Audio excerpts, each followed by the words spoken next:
Alright. Hello, hello, everybody. It is Michael. And Frederick. There you go. We are back again with some more RASTAKHAN'S Rumble card reviews, talking about cards, talking about the set. Yeah. And there we go. I just got the notification that we are live. We'll let a couple minutes roll by here. See if people want to join into the stream. Hello, Matt. Matt, you came very quickly. I bet he gets that a lot. Well done. Oh. That's a pretty good one, wasn't it? Well done. That was solid. Yeah. That one was it's good solid. to see you, Matt. I'm pulling up chat right now. Give me a sec. Alright. It didn't give me a notification this time. Maybe the notification's just a little late. Yeah, it usually takes a minute to get the notifications to go through. Yeah, alright, so... Fast. Oh, with set review with Fred number 2. Alright. Yes. Matt's in the chat. Matt says, yo, Matt, what's good? What's good, homie? The big homie Matt is in the chat. Hey, that rhymes. First card? Yeah, let's just jump into it. Don't even ask me how my day went. Totemic Smash. How did your day go, Fred? It went fine. I played Smash with the boys for a little bit, getting ready for Smash Ultimate. Did a lot of homework. I had my braid meeting. I made a Tinder again. And I matched with this twink who I'm going to let ruin my butthole this weekend. So, Totemic Smash. Oh. That sounds like fun and fantastic. It will be, yeah. I intend for it. Yeah. Okay, Totemic Smash. Yeah. So there, Totemic Smash. So this is a variant on the 1 mana deal 2 damage cards. It's a shaman card. It's 1 mana, deal 2 damage, overkill, summon a basic totem. Yes. I'm fairly certain it's a random basic totem, even though it doesn't say that. I am inclined to rate this card highly. I'm going to give it 3 stars, I think, because it's a great arena pick, and I think it's decent and constructed, especially if you want small spells and shaman.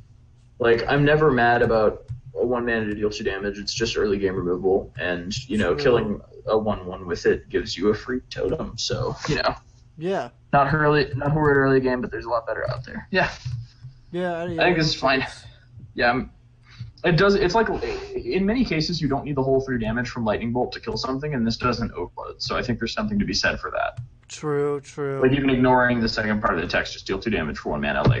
If you don't need the 3rd damage from the lightning bolt, and you want to be able to make a 2-drop on the turn 2, which is arguably the most important turn of the game. Yeah, I think this is 3 stars.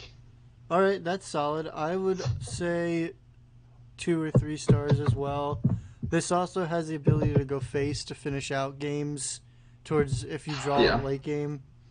So there is no stipulation on where it can go, which is important. The only can't be played in even shaman, which is kind of the big shaman deck that's being played right now. So if say another elemental shaman thing shows up, then I'm assuming that this will play it. Not elemental shaman, I don't think. Or, I mean, my bad, any other sort of shaman, because right now a lot of the times it's either I think with Shudderwalk. With the wind shear totem collar, the one that makes Alec here, I think Scrotum Shaman might have a chance with this card, but I don't know. Alright, I'm gonna need more information than Scrotum Shaman, but I'll... Totem. Oh. Okay. There's a card, I don't know if you remember it, I think it's from Cobbles and Catacombs. It's a 5 mana 4/4 battle cry. If you control all 4 basic totems, summon Alec here, the Windlord. Oh, yeah. And I think that this, gives that more support. I don't know if it'll be playable, but it's just something to consider. Next Definitely. card. My nickname for my penis. Wartbringer. 1 mana 2/1, dominant battle cry. If you played 2 spells, I guess that works too. If you play 2 spells this turn, deal 2 damage. I honestly am not sure how I feel about this card. Okay. I think it's bad because a lot of the shaman spells are big. They're board wipes, or they're like shaman spells require you to commit a lot. Either they're a lot of mana up front, or you're not playing anything next turn.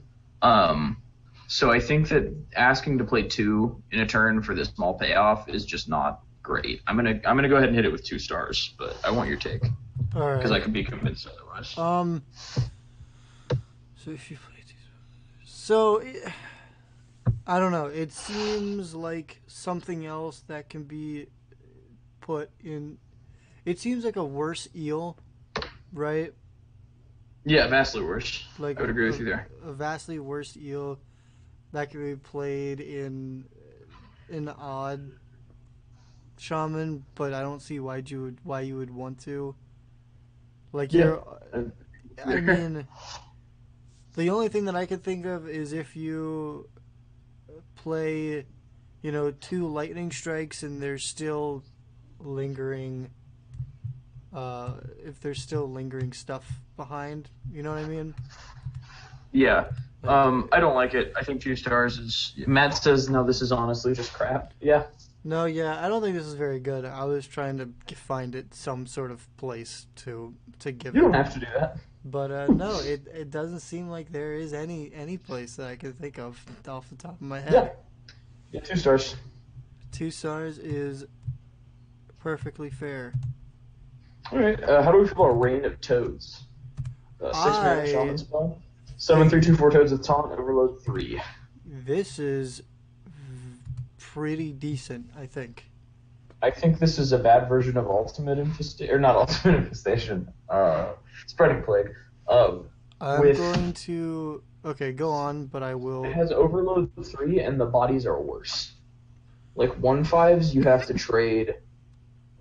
Like, you're so much more likely to have a minion with 4 power to kill these toads than you are to have a minion with 5 power to one-shot the beetles. And that card on average gives you more bodies for less mana. Like, more bodies without the 3-mana overload. Because, like, if you cast this on curve, it's crippling. You get a 4-drop next on turn 7. And I'd say turn 7 is a pretty important turn.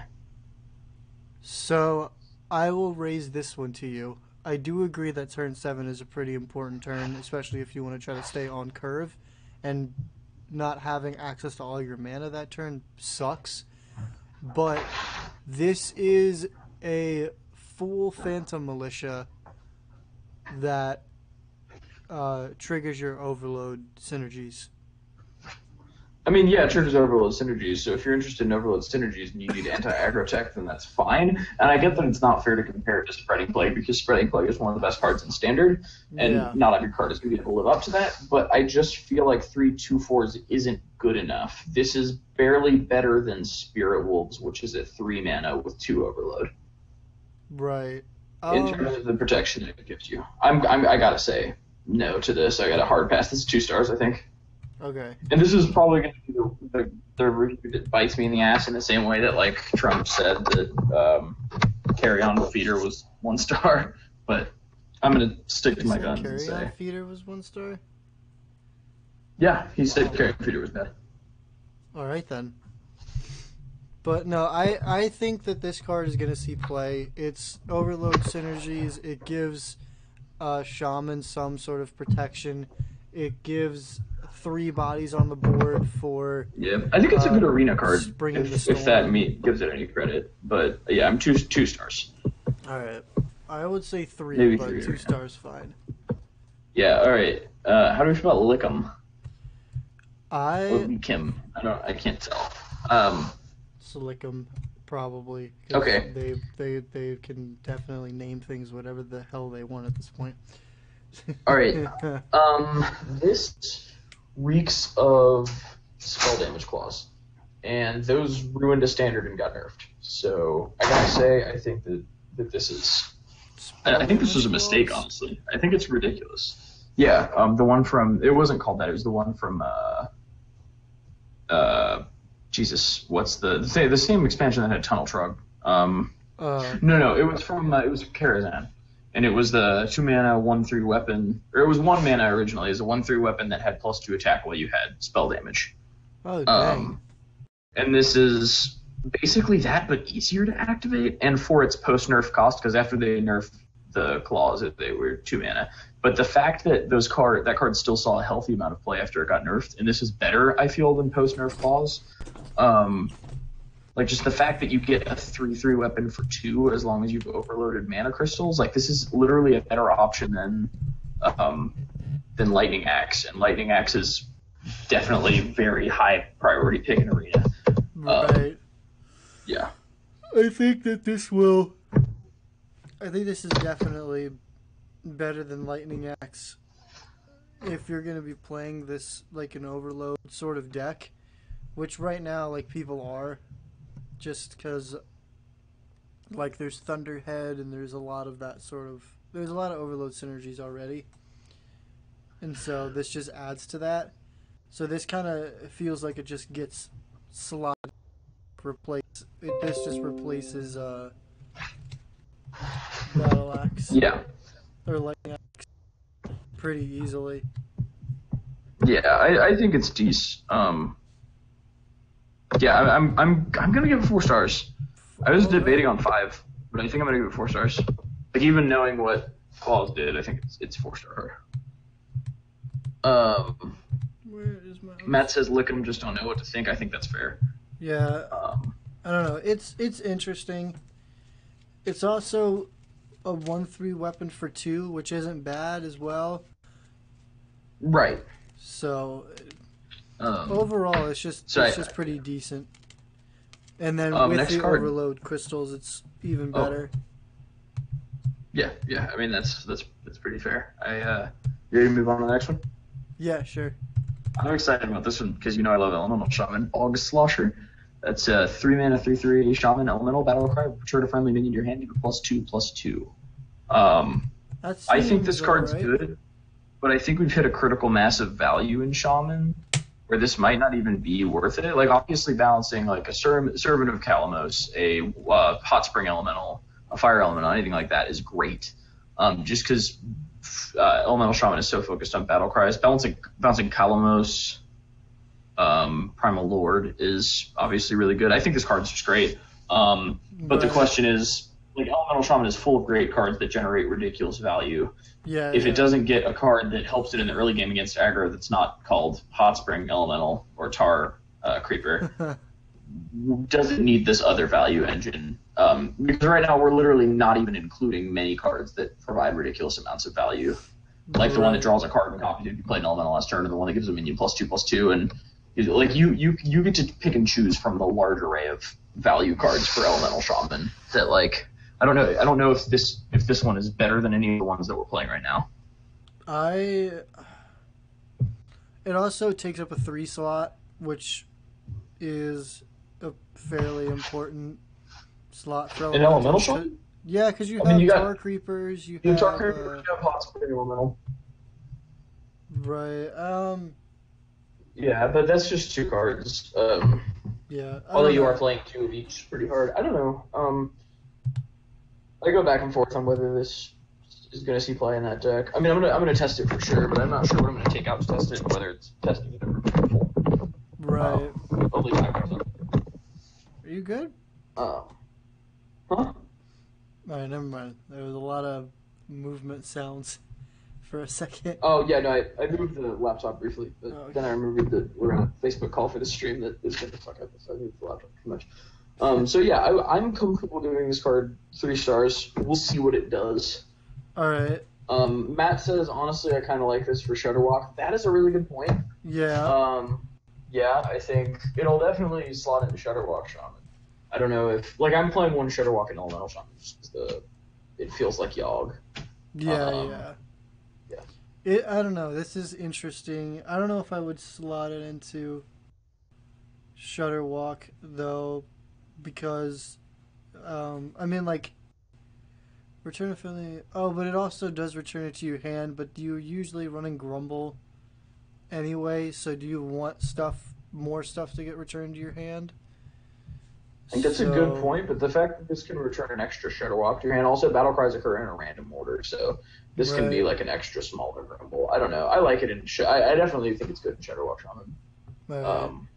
Just because a lot of, like, a lot of players are saying that it's a mistake to run like Zola in Shutterwalk Shaman. I disagree, but that's just me. Yeah, I wanna give this 3 stars and see where it goes from here. That's I wouldn't fine. be surprised if it performed better than some of the cards we're currently playing in Shutterwalk Shaman. Yeah, really. Yeah.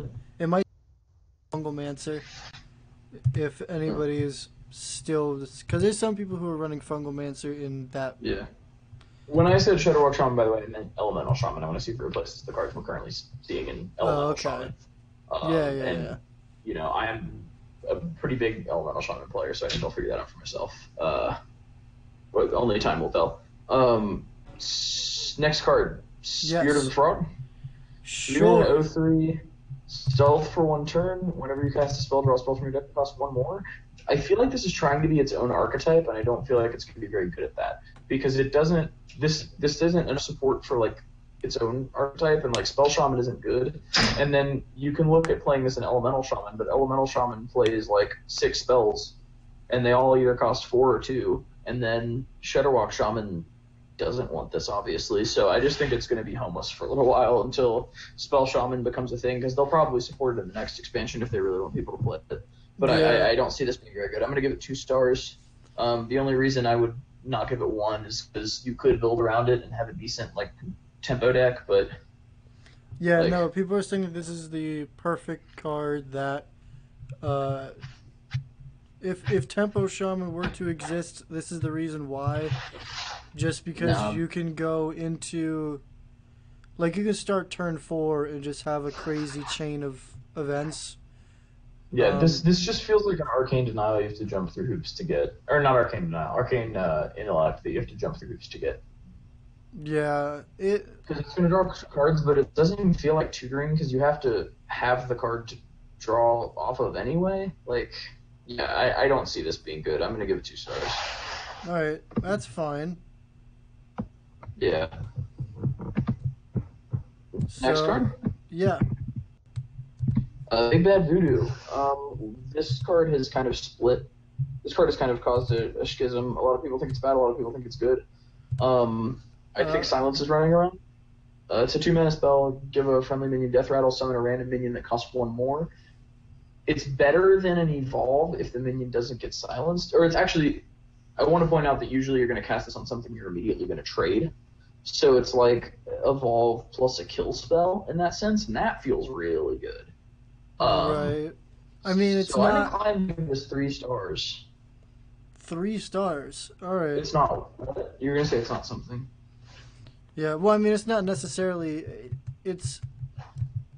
I wouldn't say it's a kill spell. It's something that's going to be killed. Well, it's a kill spell because you're throwing it on... Like, let's say you and your opponent each have a 3/3. Right. Like, 3-drop, 3/3, right? Which isn't going to be the case. You're going to play this in a shaman that cares about evolving, but, like, you're going to put this on your 3-mana 3/3, you're going to swing it into theirs, and then you're going to end up with a 4/4, and that only costs you 2 mana. So you're going to hero power 2. And that feels really good. And that's, like, not the floor or the ceiling. That's just the wall of this card. Yeah, I don't know. It's just... It feels like there's so... Like, this seems to me like a very good, like, highlight card. It's going to be fun to play when you play this on, like, your... Well, yeah. I mean, any evolve card feels that way. Yeah, just the whole evolve mechanic for me just doesn't seem that good just because it whiffs so much. Yeah. Like, you can play it on something specific, at like a specific mana cost, for then you know that like most 4-drops or most 6-drops are pretty fairly solid. But if you play this on like if you play this on a 6-drop, there's some pretty garbage 7-drops now. Yeah, or or you if can you're like get it off. So. But still, paying 2 mana for a bad 7-drop, I think you still plus, honestly. Like, even if your 7-drop ends up being a 4/4, like... Or a 2/1. Because Giggling Inventor's now a 7-drop. Right, but that's one of many... Like, obviously, yeah, that feels bad. Paying 2 mana for a 2/1 is not optimal. Yeah, I don't know. I just think that the whiff factor is very high, but also the fact that you can get something crazy off of it is... Yeah. I mean, I won't deny this has a big floor ceiling differential, but I think it's a good card still. I'm completely comfortable with 3 cards. You put this on something, you trade it into something, and that's what it does, and it's good at that. All right, that's decent enough. Do you think it's going to see play right away, or no? I'm gonna. Well, I don't know, because I don't want an elemental shaman because it's too already full of value. Like I mentioned when we looked at the last card for elemental shaman, I think if there's another shaman list that wants this, I think it's an amazing arena card. This is a 5-star arena card. This is immediately a snap pick in arena. All right. And this is a death rattle thing, but it ignores silence because you're just going to play it on something you're immediately going to trade. Right. So I'm comfortable giving this 3 stars. That's fine. I will say 2 stars, but 3 stars is on the screen for you. Okay. Next card. Next comment. I just want to be original. Same. No, you don't want to be original. You want to be original. So, Haunting Visions. I have had a change of heart on this card. Huh? So I have had a change of heart on this card. Oh. Why? Yeah, I said it was alright, not bad. This is terrible. Oh, Haunting Visions. 3 mana, next spell you cast this turn, cost 3 less, discover spell. I think it's a good arena card. I think comparing it to Primordial Glyph is fair. Like, I would pay 1 more mana for Primordial Glyph. The thing is, Shaman's spell pool is a little worse than Mage. Mage has a lot less duds. Shaman's got still, like, the give all your totems +2 health. And, or draw 2 Murlocs from your deck. Totems. Yeah, give all your 0 attack minions Wind Fury. Give all your charge minions +1 attack. I just think... That's a really good card. I don't know what you're talking about. Haunting Visions is a lot more likely to whiff. Maybe not with the more recent spells, because they seem to be a little bit better. But, you can use this, too, to, like, prep a spell that's already in your hand. And basically it becomes 0 mana discover a spell. Which feels really good. I want to call this 3 stars, because I think 0 mana discover a spell is good. Just, do you want it to take up that space in your hand, or would you rather just draw a card that you put in your deck? Yeah. Especially when Shaman doesn't have any synergy like Mage does for spells that didn't start in your deck. Exactly. I don't know. Yeah. It just... The mana costs cancel out, so all you're really doing is just discovering a spell, and the likelihood that you're going to discover a dud in... Well, it's not random, it's discovered, but, like, I think... Like, you could offer a decent spell and 2 bad ones. Are you okay with just putting a random decent spell in your deck for 0 mana? Yeah, right. Or I could just put a good spell in my deck.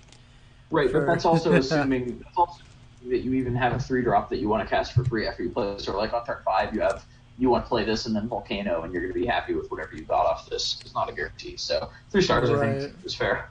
Okay. Yeah. That's fine. Yeah. The first Shaman Legendary. All right. What is the first Shaman Legendary? Zentimo. This card is cool. You can tell how I feel about this from my voice when I said its name. You said Zentimo. I think it's big good. It is big, very good. I think if Spell Shaman becomes a thing, this is going to be one of the things that pushes it there. Let me reiterate, I don't think Spell Shaman's going to be a thing, but I think the fact that it spreads out your removal so nicely, and also maybe spreads out your pump spells, like, I might play with this in Elemental Shaman briefly. Certainly a good arena card. So, because everyone was kind of, like, going crazy, like, oh my god, I can silence 3 of his minions, or I can hex 3 of his minions, or you can, like, Rockbiter 3 of your minions, and... I think it's worth pointing out, you can hit this in 2 elementals and get, +2/+2 to all of them and get 3 random elementals, or 2 random elementals in your hand. Yeah. I think you can, one of the things I was excited about was for 7 mana, I can use the thing that for 4 mana deals 4 damage to a minion you gain 4 and restores 4 to your hero. Yeah. I can, for 7 mana, Tidal Siege. kill 3 of their minions and restore 12 to myself. Yeah. Yeah. I feel like that's disgusting, and I like it a lot. Definitely. But the floor of this card is a 3-mana 1/3 that gets killed on your opponent's next turn. And I think the floor of this card is important to acknowledge when you're looking at a card that you're really excited about like that. The floor is important to acknowledge. Yeah, no, this definitely isn't going to sit there for very long. So this is like turn 10, you spend 7 mana on spells that has a crazy turn because your opponent's probably going to deal with it. Yeah, and crazy turns are fun. I don't know if this is going to be swingy enough. This also, like, the removal side of this depends on your opponent having a board in order for this to be worth using. If your opponent's having a board, like, this is a decent come from behind card, but you need to control the whole game as Shaman, honestly, to get by like a tempo Shaman deck, which is the kind of Shaman decks that we're seeing right now. Right. Other than Shudderwalk, of course, which isn't really, we're not seeing a lot of it anymore. No, I'm gonna give this. I'm gonna give this a top out 3 stars because I really don't know where it's gonna go. I really don't know what we're gonna slot it into. Seems like it has the potential to be really good, but you know, I don't know for sure. So yeah, it's 3 for now. I mean, this is also like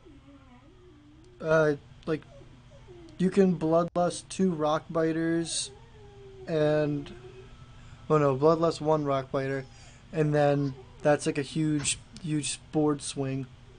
Even if your opponent doesn't have the board for removal, and if you've been controlling the board your entire game with like a Tempo Mage deck, this is a good thing to just end it out, trying to buff all of your minions to just swing out.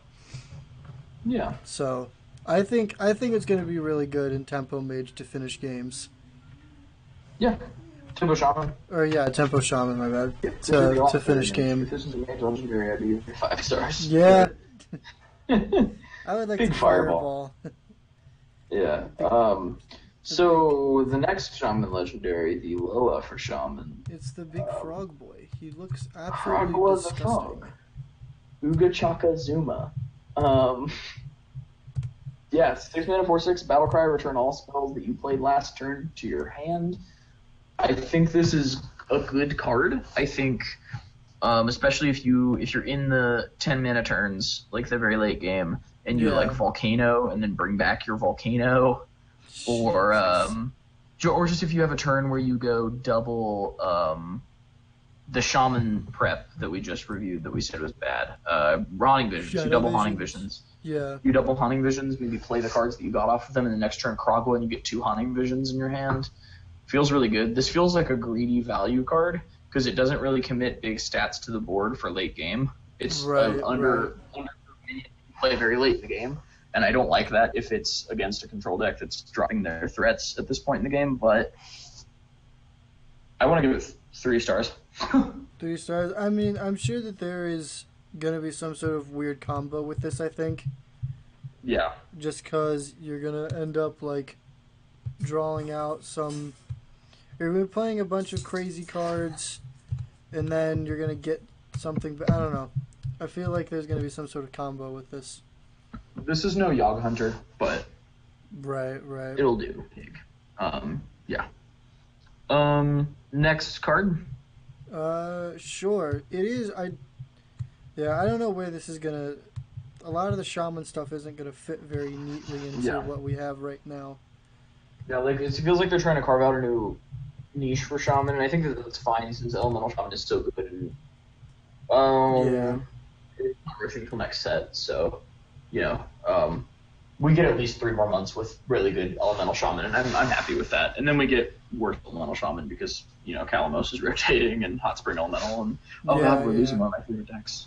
We're losing a lot of the stuff I like in 3 months, but I'm excited to see how the meta shakes out.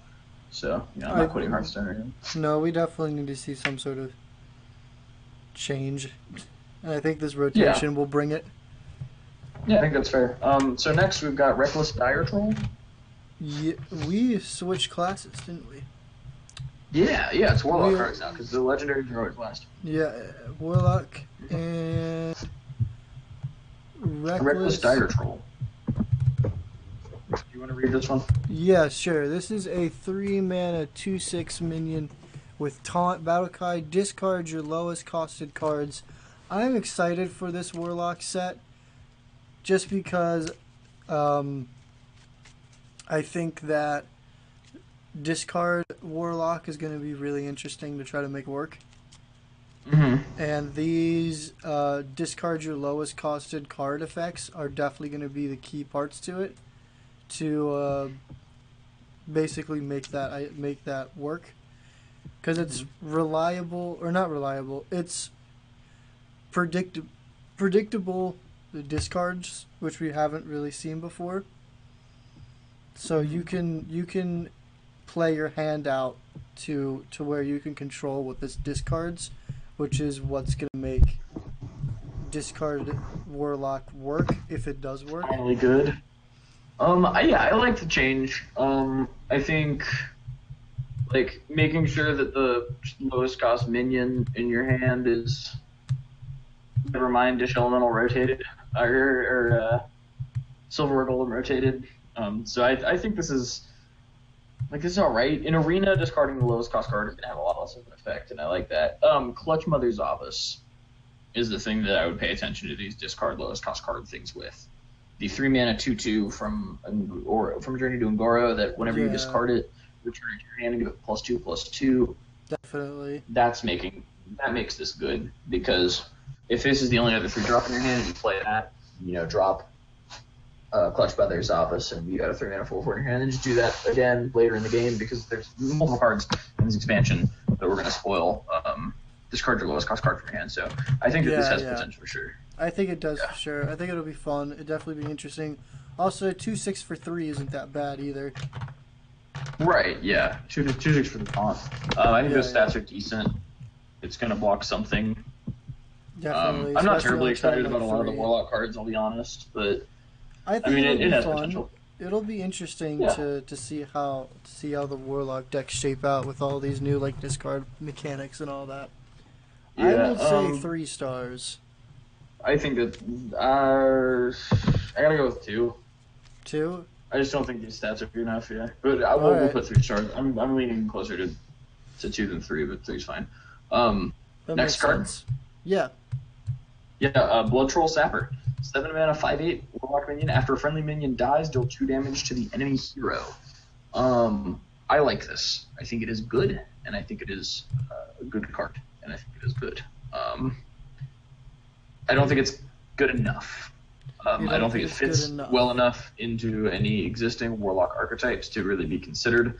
I think it's a good arena card. I don't think it'll do anything in Constructed. So yeah, I think it just, unless you're going to set up a big trading turn, but this card screams, use me as a combo to get lethal, and a big trading turn means you're not swinging into your opponent's face. So the 2 damage to the enemy hero is going to be just like a icing on the cake, but the cake isn't very good because the cake is trading with your opponent's minions instead of hitting him in the face. So I'm going to have to say 2 stars on Blood Troll Sapper. I would agree. I don't see this getting really any play right off the bat, at least. Yeah, it just doesn't seem like it's also really high costed, so you would have to set up next turn. You would have to set something up for next turn, because it's such high costed that you can't drop 3 mana worth of stuff and then 7 mana and then swing in. So yeah. I pretty much agree with you. Yeah. I mean, the big body, is nice for, if you're talking about, like a boss monster, you want this to stick so that you can keep using the effect. So the bigger butt than the front, makes sense, the 5/8 instead of, an 8/5. But I still don't think that makes this good enough to see a big play. The only thing that I can... The next card... This could work in Zoolock, to where they have you already have a large board, and this is the top of your curve in a really aggressive Zoolock deck, and your opponent drops a taunt, so you have to swing all of your minions into that taunt, but those minions are still getting value by destroying your opponent's taunt and dealing damage to the hero. Yeah, I pretty much feel that way. Yeah. I think it's a weird niche spot that someone could try it out in, but other than that, I'm good with 2 stars for sure. Yeah. So next card, speaking of Zulok, removal, for Zulok, did anyone ask for this? Like, usually you want to rush them down before they do anything you'd be scared of. Which one are you talking about? Oh, sorry. Yeah, Demon Bolt. Demon Bolt. Yeah. 8 mana, destroy a minion, but it costs 1 less for each minion you control. Yeah. This is interesting. So this could be after your Gul'dan turn, a 1 mana destroy a minion. Yeah. This could be a 1 mana destroy. Again, another card to try to close out the game with Zulok. But by turn 8, you kind of want to already be in that position. Yeah, I agree with you there. Yeah. Casting this for 4 mana, controlling 4 minions, which is probably going to be like an average to above average board state for Zulok in a format with such good removal, I think is not good enough. I think a better Assassinate is not good enough, especially in a deck that doesn't really want Assassinate like Zulok. Yeah. So there's no reason for them to be running heavy, or like especially like targeted removal, because they have like Twisting Nether at the 8 slot if they really want to like Twisting Nether the board if they're in that bad of a situation. Yeah. And if they Twisting Nether Gul'dan, they can bring back all of those dead minions or dead demons that they killed with that as well. So I don't know. It seems like this, like you said, a deck that doesn't really need removal gets removal, but I don't know. I wouldn't sleep on it entirely because it's another targeted removal for like control lock to play after you Gul'dan, because now your board's filled with demons and whatnot. I mean, I guess, then it costs 1 best scenario. Yeah, I didn't even think of it in that context, because I didn't think of like that deck having a full board usually. But I think that deck's removal is good enough. Yeah, I mean, it doesn't need it. Spellstone and stuff. Spellstone, Siphon Soul. Just your opponent having to trade into your stuff as well. Right. Yeah. So, yeah. I mean, it's removal where removal isn't needed. Yeah. So, I'm gonna say 2 stars. Would you agree with me on that? I'm completely fine with 2 stars. Like, I just think the fact that we get the fact that maybe it's good in Q block if the other if the other removal maybe gets pushed out by this, which I don't think it will. Maybe bumps it up to 3 stars, but I don't think that's going to happen. So I'm comfortable giving 2 stars. Yeah, I don't think that. If anything, this will take the place of Siphon Soul, but I don't think it will. Yeah. In that deck, because it's definitely not taking the place of Spellstones. Yeah. So next card. Next comment. Grim Rally. Rare. This is fantastic. 1 mana, destroy a friendly minion, give your minions +1/+1. I'm gonna actually disagree with you, Chief.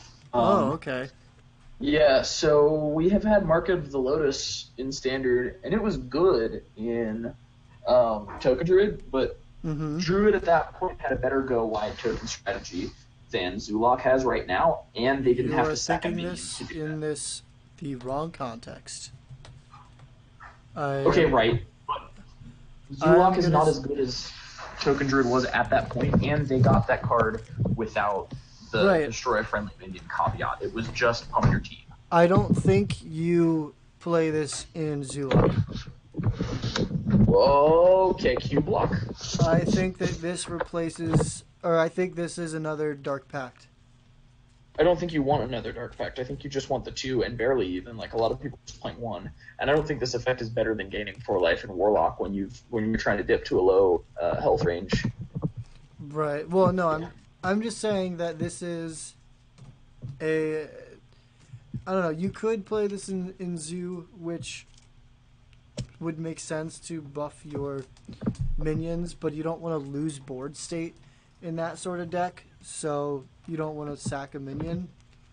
But I don't know. I just think it's another type of pact that if you don't, and the 4 health is definitely better than the 1/1 in stats. I don't know. I think there could be a possibility where people try to play this in control lock and use it as a dark pact to give yourself to give your minions buffs. You also can go like Gul'dan next turn, like Gul'dan swinging with your Doom Guards next turn, kill one of your Void Walkers that comes off the Void Lords, give the Doom Guards +1/+1, and then swing in with them again because they're most likely to be protected by the Void Lords that got killed that game as well. Yeah. So, I don't know. There's just a lot of stuff that you can do, or you can play it in Zoolock, but I don't think you want to. You don't want to lose board state with that. Yeah, I don't think this is good. I'm giving it 2 stars, and I feel comfortable doing that. Like it's in both of the contexts we evaluated, and there's other cards that it's worse than. So I think it's 2. Okay, that works for me. I would say 3, but 2 stars is fine. I think that this could get interesting. Yeah.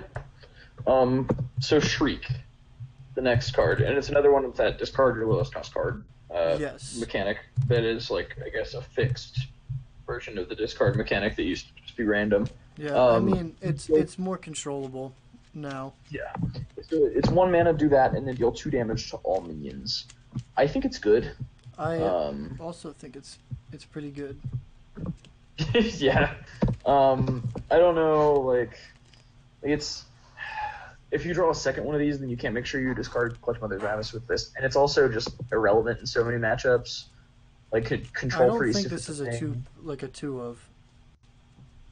Really? Okay, yeah. I think it's so irrelevant against control priest and like odd mage and a lot of other decks that I think are going to be big that bumps it down just for me. Right. I'm very comfortable giving this 2 stars, to be honest with you. If the meta does change into a more mid-range control like meta, then I think that this card isn't going to see a lot of play. But if like aggro decks continue to just dominate ladder, then I think this card will see a lot of play because this can clear an odd rogue and odd paladin board. This can clear I don't know, this can just clear boards, which is pretty efficient. And yeah. On like turn 3 or turn 4, where your opponent has definitely set up some sort of decent side, like 4 or 5 minions by turn 3 or 4 in an aggro setup. Yeah. And this just I think that gets rid of them. Would you? So I would also say, 2 stars. I don't remember what you said.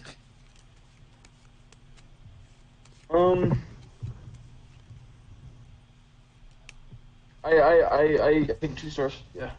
All right, that works for me. Speaking of 2, the next card is a 2-drop. It's Spirit of the Bat.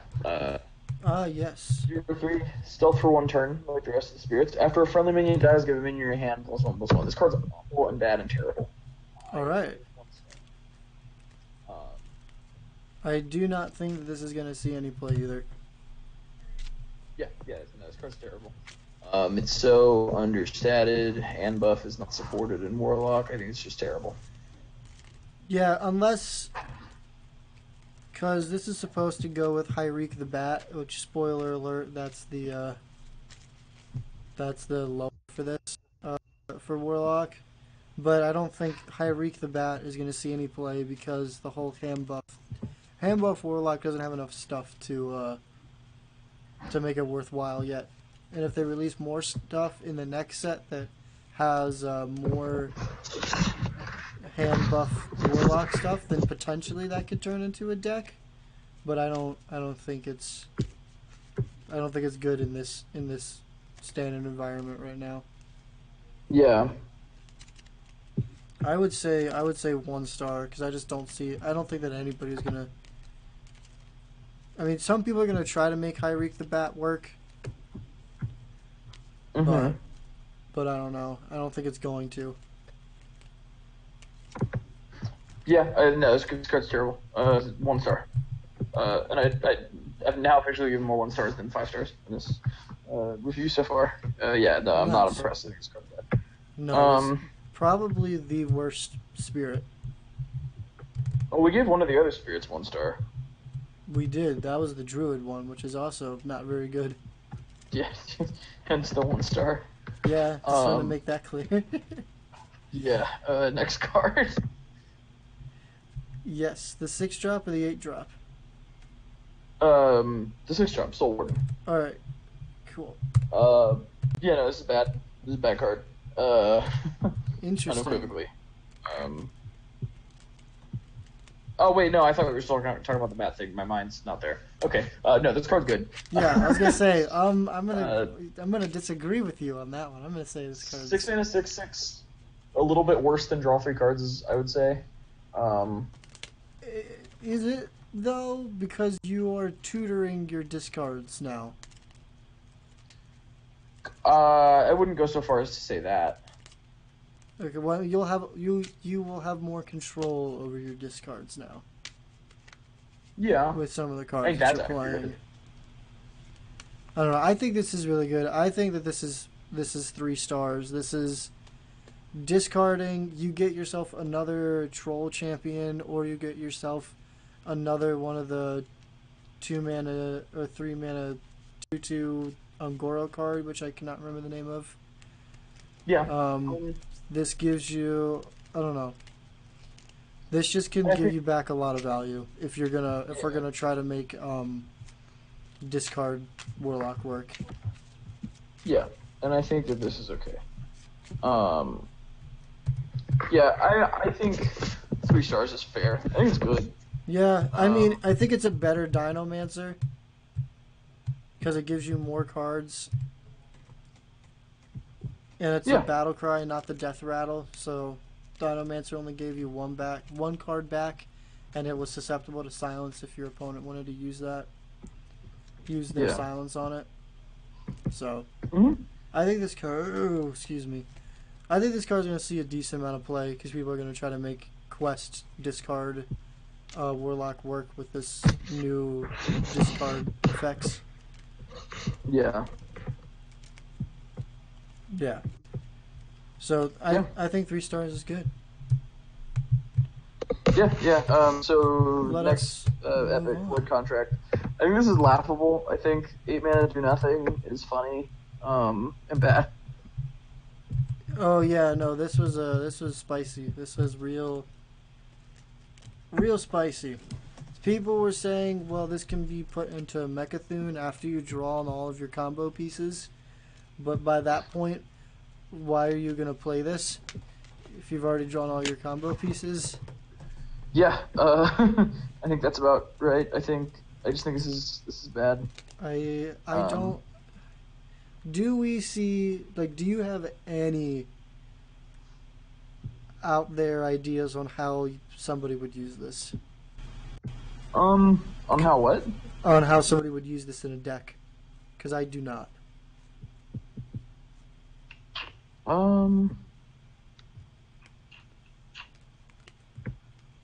No, honestly, I don't. I've racked my brain for all of 4 seconds, and that's the maximum amount of time I'm willing to give this card. Are we gonna give it a star rating? Awful. Huh? I said, are we even gonna give it a star rating? Does it even deserve to get stars on the screen? I'm giving it 1 star just because I can't think of a context where this is good. Neither 8 can mana to maybe interrupt someone's combo, and only relevant against combo decks, and only maybe relevant against combo decks. And a lot of the combo decks right now are Druid, which are gonna be ramping and drawing way faster than you. Because Because as soon as they drop their juicy Psych Melon, this card no longer matters. Yeah, I think it's bad. I don't like it. I agree.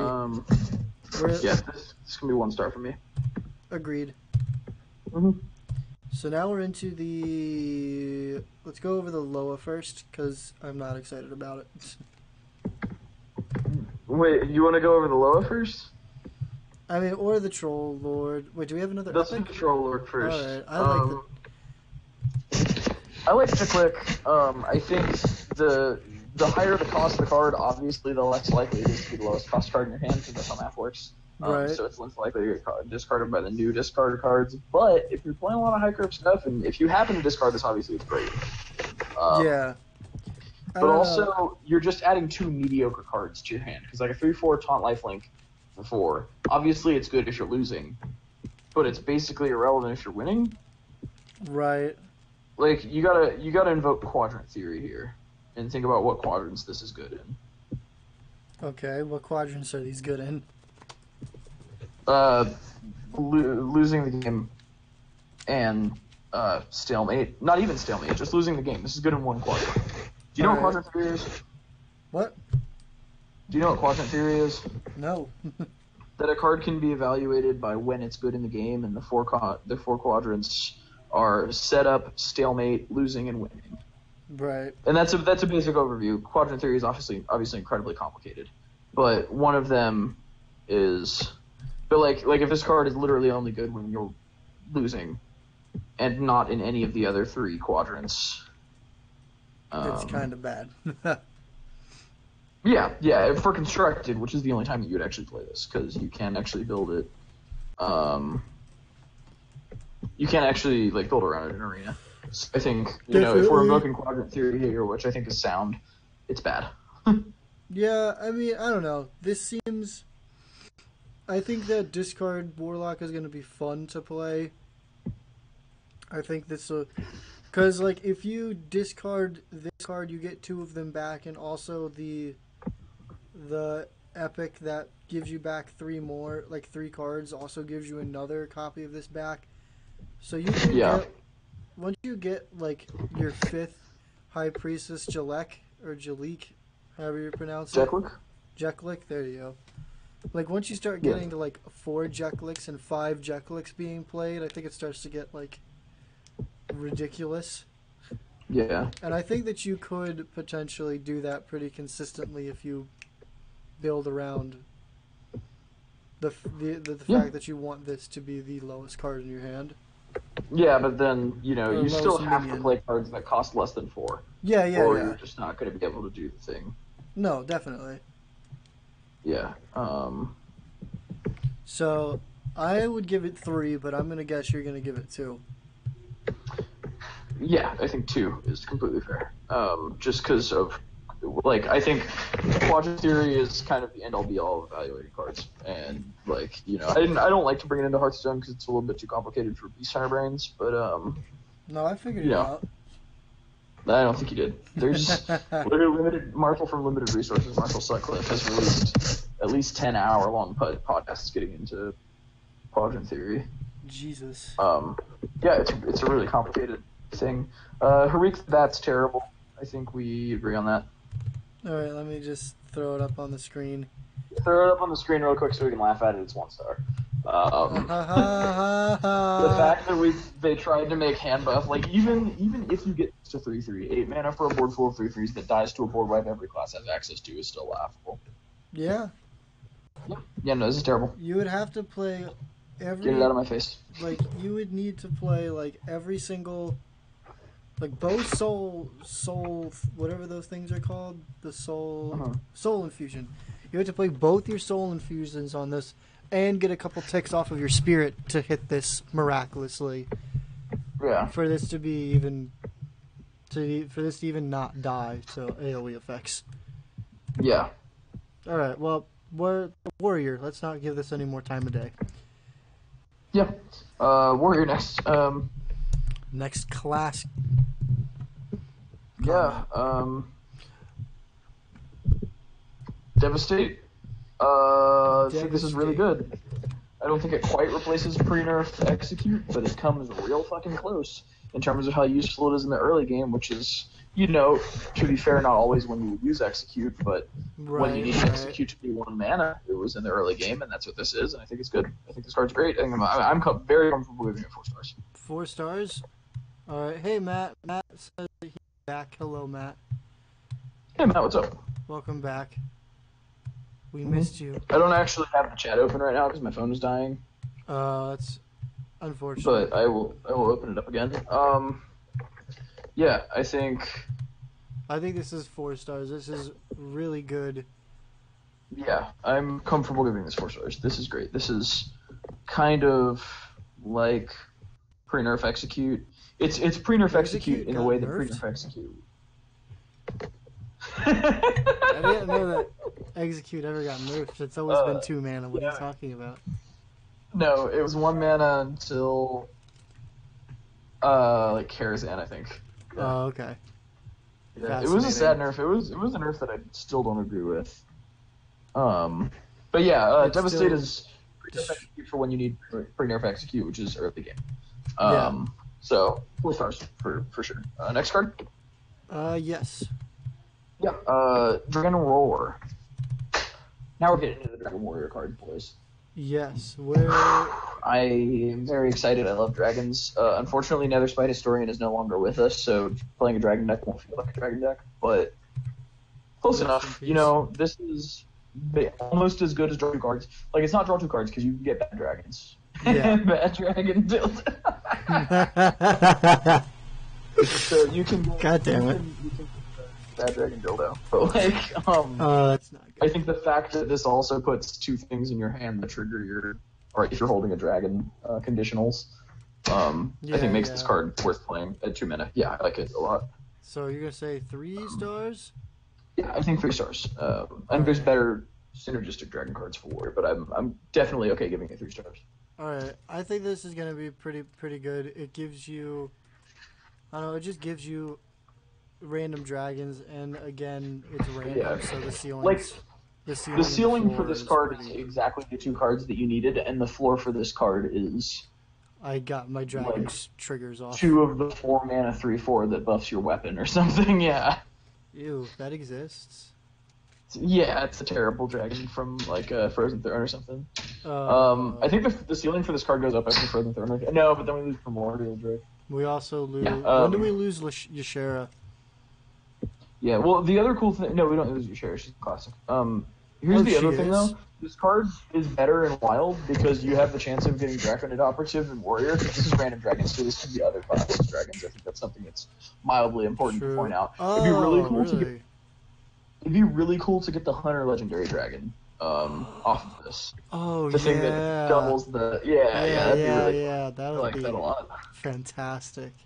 Matt says I'm very curious how Dragon Warrior will square up. I think it'll square up. I am too. I don't think it'll... It doesn't have Netherspite Historian, so I'm hesitant to call it even possibly good, but... there is other cards besides Netherspite Historian, but also... There are no other cards besides Netherspite Historian for dragons. That's the right way to look at it. So next card, Overlord's Whip. Yes, Daddy. Why did they name this? I like it fine. This whip does excite me. Okay. I think this was very similar to a card in Adventure that a boss had. I don't remember what it was, but this is if Enrage Warrior continues to be good, then I think this card is definitely a contender to see play in it. I think that's decent stats on a weapon. It's pretty good stats on a weapon. It's 2-star stats, but it's 6 damage over turn for 3 mana, which is the standard for a weapon on curve, and the effect is decent. Especially if we still had the 4 mana 2/6 Enrage get +2 attack. If we still have that. Right. Which we don't, but we have kind of similar cards. I think it's fine. I'm comfortable giving it 3 stars. I think it's alright. 3 stars is good for me as well. I think Enrage Warrior will definitely just slot this in pretty easily. Yeah, so the Warrior Spirit. Alright, here, hold on. So Matt says that Because the tools are there, I just don't know if it'll be able to make an impact. I think that's a fair assessment. I think that this is definitely a neutered version of the Dragon decks that used to exist, with like Dragon Priest and Dragon Pally. Right. Yeah, but I don't know. It's only a matter of time to tell. I like it. I'm going to play it. I don't think it's going to be good. I'll put it that way. That's fair. The same way I feel about Ness and Smash 5. Yeah. Wait, is Ness? So I mean, everyone's there. Zero says Ness is low tier. Oh, really? In Smash 5, yeah. I'm a little bummed. Lucas is nerfed to shit. Lucas is bottom tier in Smash 5. He's awful. His down throw doesn't combo into Nair anymore. So you can't dead mom. There's no more dead mom combo. Oh, why is that what dead moms? Yeah. Which is really sad. Lucas was a worse version of Ness in Smash 4 too. Huh? Right. I just said I want more dead mothers, but taking that out of context, that's pretty terrible. So Matt says, now this here I want as I am considering Rush Warrior. I agree with you wholeheartedly. Yes. I don't know if this is worth the card coming down from your hand. That effect is really good because it basically just turns your Rush minions into kill spells. Which is fantastic. The ones that you would ordinarily have to trade. Like, this is especially good with like that 4-mana 5/1 Rush. Oh, yeah. The Cannibal Rager. Yes. Because then they have to waste their hero power to kill it, or their hunter, and they just die to it. Yeah. And then this is especially good with like that 6/2 rush that for 4 that switches its stats every turn. Right. The werewolf. 6/2. Yeah. The Worgen. Yeah.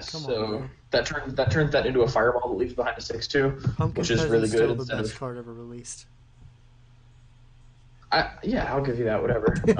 I pick him in Arena still pretty heavily. So I still see that card. If you want a format where that card's playable, you should play Arena. Card's pretty good in Arena. I just love Pumpkin. Yeah, but play anyway, Arena then. I will. I'll just waste all my gold to play a deck full. Yeah. I think that this is 3 stars. Yeah. I think Spirit of the Rhino is 3 stars. I think that's fair. This is asking a lot. Is it as in it's asking for a card from your hand? For an effect that's not immediate or even like necessarily going to happen unless you like fill your deck with rush minions, and it also requires for your opponent to have minions. But I think it's decent. That's a good point. Yeah, 3 stars I think is fair. So back into Dragon Warrior cards. Matt says, I feel Warrior might actually be able to get a solid standing because historically Warrior's just been left in the dust due to bad designs. I think since the days of Wallet Warrior, they've seen like Dragon Warrior. Oh, actually Pirate Warrior. Yeah, Pirate Warrior. I agree to the extent that we're talking about Control Warrior because Pirate Warrior was oppressive for a long time, but like a controlling Warrior deck hasn't existed since Wallet Warrior, and it'll be really good to have it back. Yeah. No, definitely. Because Wallet Warrior was a really fun deck when it existed. There were players who like just played Wallet Warrior, that were like pros, and it was fun to watch them play. And Wallet Warrior was a really interesting deck. So it'd be cool to have a controlling Warrior deck again. Whether that's Rush Warrior or Dragon Warrior or Quest Warrior or some other variant remains to be seen. I think that you could have a weird combination of Rush and Dragon Warrior just to. Because I don't know if there's enough. I just don't think that there's enough tools for Rush Warrior. I agree. Although, when we get to the Loa, we'll argue about that, because I think there's some choice cards that pair really well with the Loa. True. But again, Rush Warrior also depends on your opponent having minions for it to go get its jollies off. So yeah, I don't know. And does a deck really want your opponent to have minions to work? Right, that's what I'm saying, yeah. So the next card, speaking of Dragon Warriors, Ember Skeldrake, 5/5 for 5 Dragon, Battlecry for holding Dragon, gain 5 armor. I love this card's name and its art. It is the coolest art in the entire set. I don't know. I really like that bad Druid card with the Brontosaurus killing those like goblins or whatever. I also really like the art for the Dragonhawk. I think this is definitely a contender for best art in the set. Yeah. Here, sorry, what were you saying? I thought the dog was up here, so I was trying to tell it to be quiet, but it's downstairs. Now I feel dumb because I just yelled at the dog that was downstairs. Yeah, I said this is a contender for best art in the set. But Embersteel Okay. Drake, I think, is decent. I think the fact that it doesn't generate value is worrisome because the draw of playing Dragon Priest and Dragon Warrior back in the day was that they all generated value really well. And armor on your 5/5 is almost value, but not really. The fact that this counts as a dragon definitely boosts it up, but this is no Draconid Operative by any stretch of the word. Right. Like, Draconid Operative was amazing. This is smaller than that, and the effect is way worse. So I don't think it's good. But I think you might play it in Dragon Warrior if you're hellbent on playing that deck, but it doesn't have the tools, which I don't think it does. So I'm going to give this 3 stars, but I'm leaning more toward 2. Okay, I was going to say 2 stars, but... I think 2. Yeah, I think 2 is fair. We'll give it 2. All right. Because I think, unless we see a really good dragon. Yeah. Matt says, I mean, if we see Dragon with Rush, maybe, but if this does seem like a nice start for Dragon Warrior. He also says it honestly reminds me of the Ice Dragon from Yu-Gi-Oh! The Yu-Gi-Oh's banned in the chat. Someone time him out. In terms of artwork, at least. Yeah, in terms of artwork, yeah, this did give me kind of a Yu-Gi-Oh vibe. Yeah. But yeah, no, I don't think that Dragon Rush Warrior is going to be feasible. I don't know. It was a very hot take off the top of my head. Yeah. I mean, I think it's fine. I'm not a huge fan, but I think I'll probably end up having to play it in Dragon Warrior if I want to play Dragon Warrior in Standard. Now, Dragon Warrior in Wild, maybe not, because Dragon Warrior Wild still has, like, Alex Strauss as champion and stuff. Yeah, no, there's 2 totally different conversations to be had. And I don't think this sees play in that deck. No, not Wild. I don't think this sees any play in Wild. Well, sometimes I'll want to discover this off of Netherspy Historian, and guess where I'll be able to do that? Not Standard. I'll be able to do that in Wild, Mike. Oh, okay. I was unaware, but I'm glad you cleared that up for me. Yeah, no. So, the next part. Heavy Metal for 6 mana. Summon a random minion with cost equal to your armor, up to 10. So this was something that you got to do at the end of the turn with the warrior legend whose name I'm forgetting from I know Kobolds and Catacombs.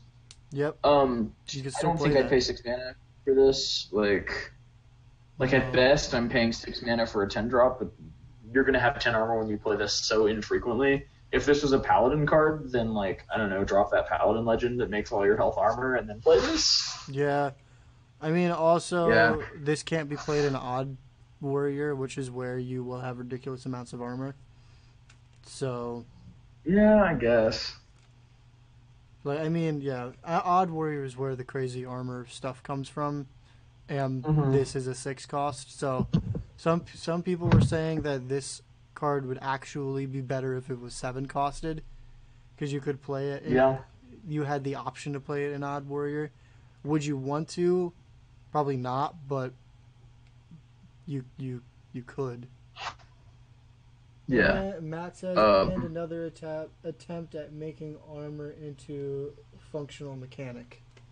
I mean, you can't evaluate it as a mechanic. You have to evaluate it on its own. Like, Shield Bash is not good because armor as a mechanic is good. Shield Bash is just good because it's a good card by itself. Reckless and Fury I think that the same good. Could be said as Reckless Fury. Reckless Fury, woohoo. Give me your Cummies armor. Me too. I think the same could be said of this card if it ends up being good, but I don't think it will. I'm saying 2 stars. I want to rush to the next Dragon Warrior card, which is Smolder Thorn Lancer. Okay, wait. Okay, here, ready? Boom. 2 stars. Yay! Armor 2 stars. is fun. Can't be played in odd deck, so it doesn't fucking matter. Next card. Yeah. Smolder Thorn Lancer. 3 mana, 3/2 battle cry. You're holding a dragon, destroy a damaged enemy minion. This makes me excited for Dragon Warrior. This will see play in Wild Dragon Warrior. When this card came out, I thought that was a turtle, and I was very confused. But continue. It is a turtle. It's obviously a turtle. No, it's a dragon. Or no, it's an Ankylosaurus. It's an Ankylosaurus. Okay. Yeah. Okay, it doesn't matter. The point is, it's a 3/2 with battle cry. If you're just with the battle cry, execute. Yes. So I will absolutely pay 1 more mana for execute to get a 3/2 body for free. So you're gonna say 4 stars. 4 I think it's great. Yeah. Matt says as Armor War becomes a thing, then we'll see heavy metal. Till then, I think I'll stick to jazz and rock. Armor Warrior is a thing. It's just Odd Quest Warrior, and that's an even card. Therefore, you cannot play it in the deck that you want to play it in. I just like the little musical. It was funny. I'm gonna stick to post punk warrior. I'm gonna stick to heavy metal, rap, and post punk. Right. Right. Now this is fun Unity cards for dragons. Oh, utility. Yeah. I can't read it. I think it's good. I'm comfortable giving it 4 stars. I think it's. I'm not gonna say meta defining, but like if Dragon Warrior picks up, this is obviously gonna be a 2-up, and I think this slots really nicely into Wild Dragon Warrior, which isn't currently a deck because there's been so many sets that haven't supported it. But you know, if this breathes new life into Dragon Warrior, which I'm skeptic about in terms of its wild viability, but I think we could see it. It's an option that can be played in the wild. It would be in it for sure. Yeah. Well, no, definitely. Is it a viable option though? And I think not yet, but this could change that. It also sucks that it's an epic because you want. I mean, because you want to have 2 of it, so it's just more to craft, or less likely to pull if you really want to run Dragon Warrior. I mean, I guess, but I think Dragon Warrior is more of a fringe deck, so like, I would rather this be epic than a card that everyone who wants to play any warrior deck need, like Brawl. Wait a minute. Right. Yeah. So, yeah. All right. So the next epic in the set is Sulfuraz. Sulfuraz. I don't know. The card that introduces to the overkill mechanic, the warrior weapon for the set. Sure, that's not right. Where is it? Where'd it go? There it is. All right, cool. I clicked on the dragon on accident. There we go. It's a 6 mana 4/4. It's got overkill. You can attack again. It's like a 6 mana 4/4 weapon is all right. That's 12. No, that's 16 damage over time. And the fact that you can just waste your opponent's early game board with this, I think makes it an excellent card in Arena and a decent card in Standard. And I am already comfortable giving it 4 stars just for its incredible Arena potential. 4 stars for Arena. All right, I would say probably 3 stars in Standard. So I think it's really good in Standard. I think if we're going to play these Control Warrior lists, this replaces Fool's Bane as a way to clean up early boards. It replaces what? What'd you say? No, you cut out. What did you say it replaces? I said this replaces Fool's Bane. Oh, okay. Can you... Yeah. There we go. Yeah, now this is an overkill that honestly is not bad. Yeah, no, this isn't that bad of an overkill. This isn't that bad of a card in particular. Yeah. This just destroys your opponent's early game. It also comes down a little bit late. I don't know. Just 6 mana seems like a lot for this, but it is kind of ridiculous once it does come down. Yeah. So I think 6 mana, they probably had to put it at that, because if you had it any earlier, it probably gets ridiculous. Yeah. You also, I mean, this also comes down the turn after level up, which is in the current meta is a prevalent thing, that you can just clear the board of your leveled up Silverhand recruits for your opponent. Yeah. Which feels orgasmic when you do that. Yeah, I mean, you're not wrong. I just am really tired of Odd Paladin, to be totally honest. I think Sulfuraz is great. Definitely comfortable 4 stars. The first Warrior Legend, War Master Boone. He's gonna be the reason why you play Dragon Paladin. Dragon Warrior. That's what I said. What are you talking about? If this was a Paladin legendary, then Dragon Paladin would be viable. If this was a Priest legendary. If this was anything except that. No, if this was anything I think except for Warrior. I think this card's great. I don't want to give it 5 stars because I don't think Dragon Warrior is going to be good, but I want to give it 4 stars just for how it's going to put Dragon Warrior on the map as like a tier 3 deck. Oh yeah, no. This is the reason why Dragon Warrior is going to be good. Yeah, I think this is an amazing payoff card. I think the fact that it gives you like an extra Primordial Drake later is asinine. Yes. Because usually 2 Primordial Drakes is crippling for a deck that cares about its board state. So I love this 4 stars for sure. I don't want to call this a day 1 craft, but I'm going to build this deck eventually, so I'm going to craft this card eventually. Probably, unless you pull it. So we got some chat here just for a second. Matt says, I mean, it kills a decent amount of stuff, and it can put dent in the enemy's life. You're right. I don't think that you would go face with that card. particular, you can. Well, you can do that after you kill like their one minion. Yeah. Yeah, that's cool that you can do it at the same turn. As am Mike, hence why I took up Evil Paladin. I'm tired of Odd Paladin, so I'll just become part of the other problem. Yeah. Listen, I am... Yeah. I'm over here in Democrat Death in a Rattle. nutshell. I'm just over here in the Death Rattle Hunter corner. Just because that's so much value and it's kind of fun. But I mean, you don't have... Anyway. Dude, just play Wild so you can play this off. Anyway, Akali the Rhino. True. Wait, okay, I guess we're done with Voodoo Master Hound fucker. So the Loa for the warrior class makes me pretty horny. Really? Oh, because it's a... Get it? Because it's a rhino and it's got way more horns than real rhinos. But yeah, even a 5/5 rush, overkill, draw a rush minion from your deck, give it +5/+5, it's beast. This card's amazing. Really? Okay. Clean up an early game card, and then draw... Like, there's so many good things you can draw with this. You can get a red band wasp, which is then a 2-mana 6/8 rush with enrage +3 attack. Yeah, if Rush Warrior is even fringe viable, it's this card's fault. And when I say fault, I mean it would be a good thing, not a bad thing. But this can grab the Divine Shield Lifesteal, or the Divine Shield Rush dude that switches attack and defense, and make it either an 8/13 or a 13/8. Oh my god. Rush Divine Shield. Yeah. Yeah, this can steal the Lifesteal Rush dude. You could get Undasta off of this. Yeah, and make it a 12/12. Yeah. And then this is... Or you can draw this off of Undasta. Yeah, so Matt just said not to mention the other Rush Legendary, and yeah, there it is. Yeah, no, that's the other Rush Legendary. Yeah, I'm giving this 4 stars, and I'm honestly leaning almost to 5. Like, this card's amazing. I think it's good even in a deck that just includes it and 2 red band wasps and a control warrior deck, just to make sure that this guarantees you drawing red band wasps. Or perhaps like 2 other rush minions, but this card's great. Pumpkin Peasant. Yeah, I think 4 stars, but you could convince me to call it 5-star if we want to have a third 5-star card in this review. I don't think... Well... Which I think discredits us a little bit. Yeah, I don't think that this... No, I don't think I don't want that to demean the Rush Warrior value is of gonna... 5-star ratings. Oh, yeah. Rush Warrior isn't gonna be super... It's not going to be a thing, but I think if you made just a blanket control warrior deck and you included this and 3 or 4 rush minions, like 2 red band wasps and 2 of the Pumpkin Divine Peasants. Shield Rush Swish thing. Yeah, that works too. Pumpkin Peasant doesn't have rush. Oh no, it doesn't have Lifesteal. Never mind. Yeah. But the 2/6/2 for 4 that switches and has rush. Maybe. I don't know. I think this card's great. I'm excited about it. I think it's good.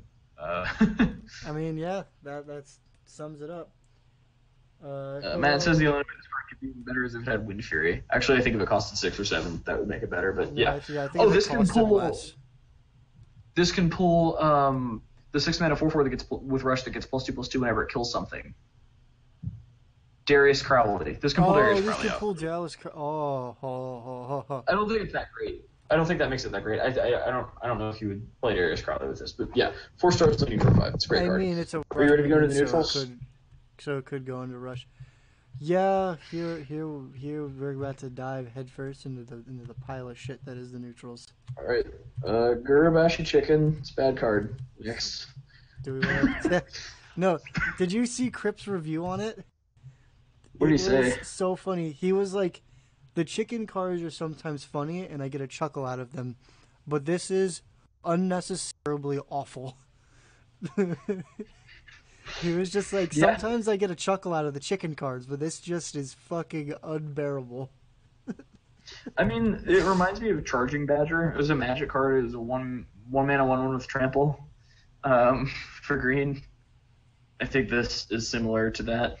Yeah, so like a card with 1 power that depends on doing more damage than you need to kill something. Yeah, it's just...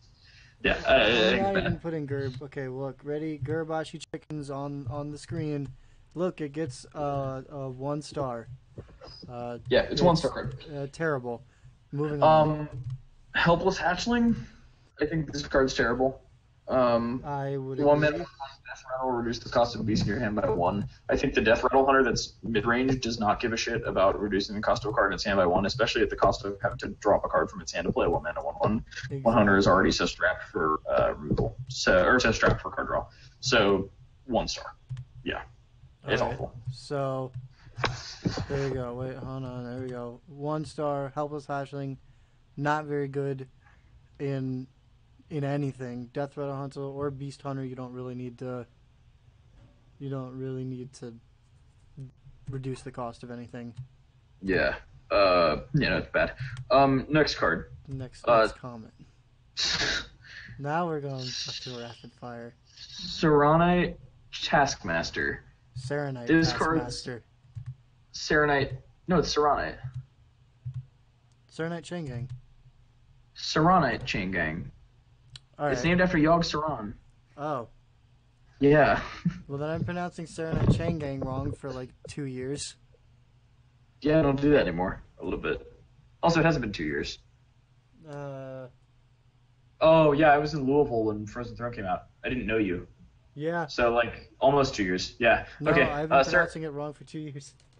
Serenite Taskmaster. 1 mana, 2/3, Death Rattle, summon a 0/3 free agent with taunt for your opponent. This reeks of Zombie Chow, and Zombie Chow was an amazing card for a very long time, and is still very good. Yeah, I think this is very good. Can you not? This is 4 stars.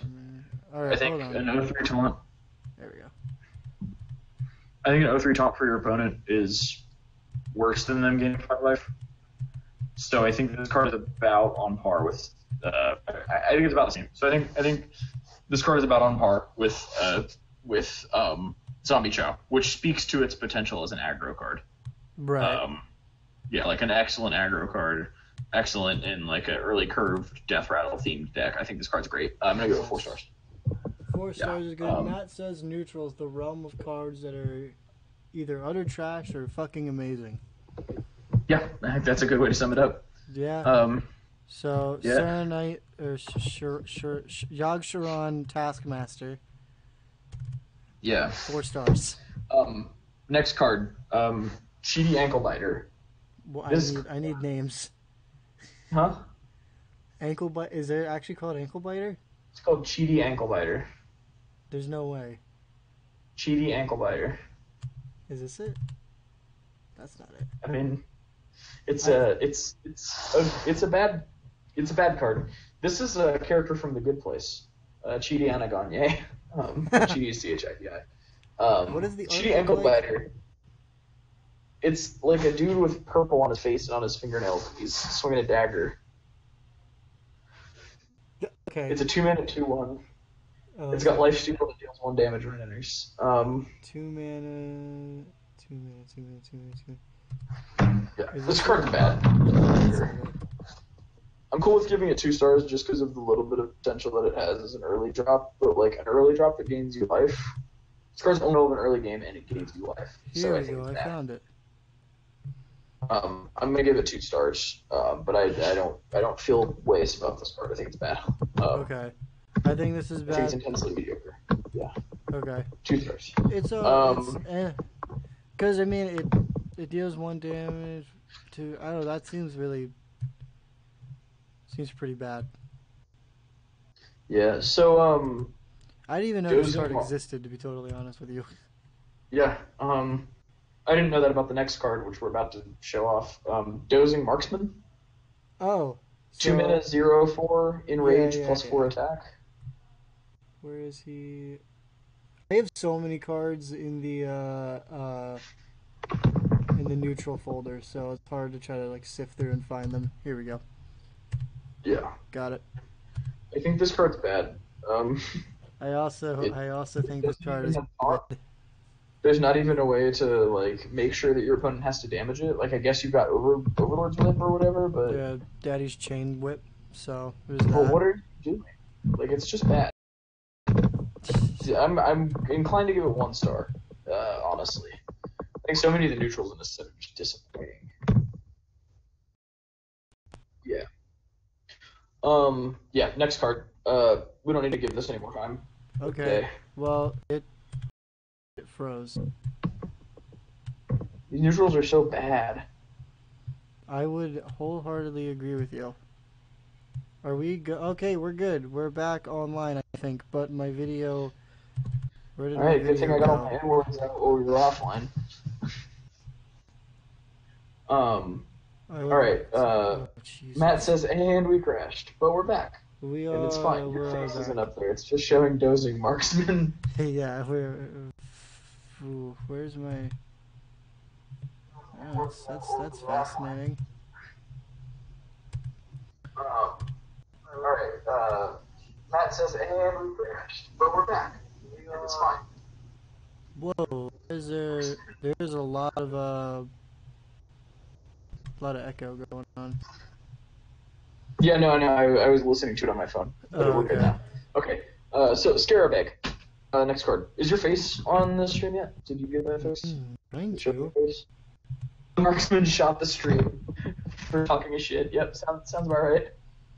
Yeah, I mean, this is what happens when you become a garbage card. Okay, don't say it again. Watch the stream again. He has that power. Jesus. Show my What? face. Are we still having technical difficulties? We are. I don't know why it wants to have technical difficulties. We're good. Hello. Welcome back to the stream. We had technical difficulties because this card's bad. But now we're going to get it off the screen because it has no reason to be alive. What's the next card? The next card is Scarabag. What? 2 mana O2. 2 mana. With Death Rattle, summon 3/1/1 Scarabs. Ah, yes, the Egg Boy. Yeah, so there's a fellow YouTuber, Famous Jake, whose content I really like. Yeah. If you aren't familiar with him, you should check him out. He's neat. And he's in love with eggs. He loves like egg. He had an egg lock that he played for a while, an Egg Hunter. Just those Death Rattle minions with 0 attack that do something. Right. They make minions when they die. I feel like Scarabag's really bad because it's only a little bit above curve in the early slot. But I mean, Egglock is really cool. Like this is the one card that maybe makes me want to play that Warlock card that sack a minion, pump everything. Because then, like, you know, you sack this egg and you get 3 2/2s, which is like 3 2/2s for 3 mana and 2 cards. It's fine. It's okay. Yeah, like the 2 cards thing is the thing that really turns me off from that combo. But yeah, I mean, Scarabag is fine. Somebody's gonna find some use for it. Somebody loves this card. So I can't give it I'm gonna give it 2. I don't think it's the best egg we've ever seen. I mean, we've had a 2 mana egg that gives you a 4/4. Right. And all these die to like the hero power of half of the classes. It's just I'm not super psyched about it. So 2 stars, I think. All right, 2 stars is fine with me. I would agree with you. Eggs have an interesting place, and I think that there are definitely better eggs than this one to play. Yeah. So. Sharkfin fan. I like this card. Remember Hench Clan Thug and how everybody thought it was bad, and then it sees a bunch of play. Yeah. Oh, speaking of cards that see play in Kingsbane Rogue, we neglected to mention yesterday. Like I thought of it today. Raiding Party, the Rogue card. Yeah, if you feel like putting it up, you can. If it's too much work, don't worry about it. It is. Here, hold on, I can get that. Yeah, 3 mana, draws 2 pirates, combo draw a weapon also, is disgusting in Kingsbane. True. It will draw the 3 mana 2/3 that gives you your weapon plus 1 attack. It'll draw the 5 mana 5/4 that gives you weapon plus 1 attack, because those are all pirates, and it will draw Kingsbane if you have combo. So it's important to note that card would be disgusting with Kingsbane, and I think it's going to make Kingsbane better. Not that I'm opposed to Kingsbane being better, because I'm an awful person who hates fun. Kingsbane is fun, but yeah, it's going to be rotating soon, so... Just a quick mention, because we were comparing this card to Hench Clan Thug. Right. Now let me go ahead and throw Kingsbane Pirates, anyone? I don't think Kingsbane Pirates is necessarily what we want. I think we just want Kingsbane. Just Kingsbane Rogue happens to play like 5 pirates. So I think this card draws 2 of them and Kingsbane if you combo. So and it thins your deck out. So I think that this card's going to be gross in Kingsbane Rogue. Anyway, back to the card at hand. Sharkfin Fan. Yes, Sharkfin Fan. 2 mana 2/2. After your hero attacks, summon a 1/1 pirate. I think it's adorable. The pirate token is called Swabby. Really? And it's a little goblin with a little flag. Yeah, it's so cute. That's fantastic. It's called a Swabby. He's a little goblin. Like, it's so cute. Okay. But yeah, Shark Fin fans, good. I want to give it 4 stars just because everybody underestimated Hench Clan Thug and it turned out to be really good. So I think. Which one is Hench Clan Thug? The 4 mana 3/3 gets +1/+1 whenever your hero attacks. 4, 3. Oh yeah, the reason why Odd Rogue is, or one of the reasons why Odd Rogue is kind of gross. Yeah. It's not odd though. Hench Clan. It's not odd. It's a 4 mana 3/3. No, it's a 3 mana 4/4. You got those backwards. No, it can't be a 3 mana 4/4. It's a Hench Clan Thing is a 3 mana 4/4 because people play it in Odd Rogue. Oh, 3 mana 4/4. Then maybe it's a 3 mana 3/3. Sorry, yeah. It's from the Witchwood. Or it's a 3 mana 3/3. Oh, it is a 3 mana 3/3. Okay. 3 mana 3/3. Yeah. But I think the fact that we can compare this to that card is still important to the meta, or was for such a long time. I think it's good. Next card. Yeah, sure. Repeat what you just said because you just totally fizzled out there. Okay. The fact that you can compare this to Hench Clan Thug inherently makes it good. Next card. Yeah. Yeah. Spellzerker. I'm not excited about this. It's a 2 mana 2/3 enraged spell damage +2. I guess this can kill their lower drop and then give you spell damage +2, which feels okay. I'm gonna give this 3 stars, but it's not exciting.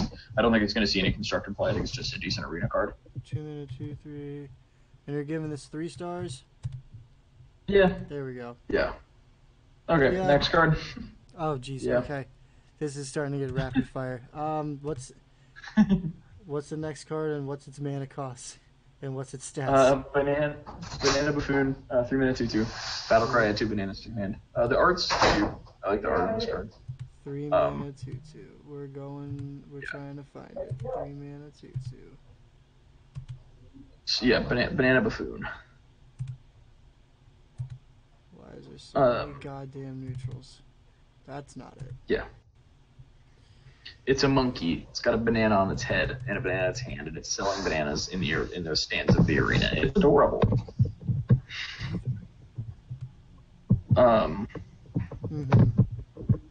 Yeah.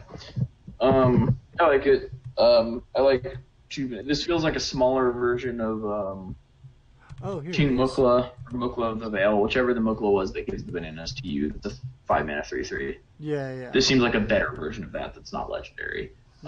Because it's scaled down, which is where you want that effect to be on a smaller minion, and it's less of a differential. Like, it's still giving you the 2 bananas, but you're only taking a hit of 1/1 in the stats. Right, that makes sense. Right.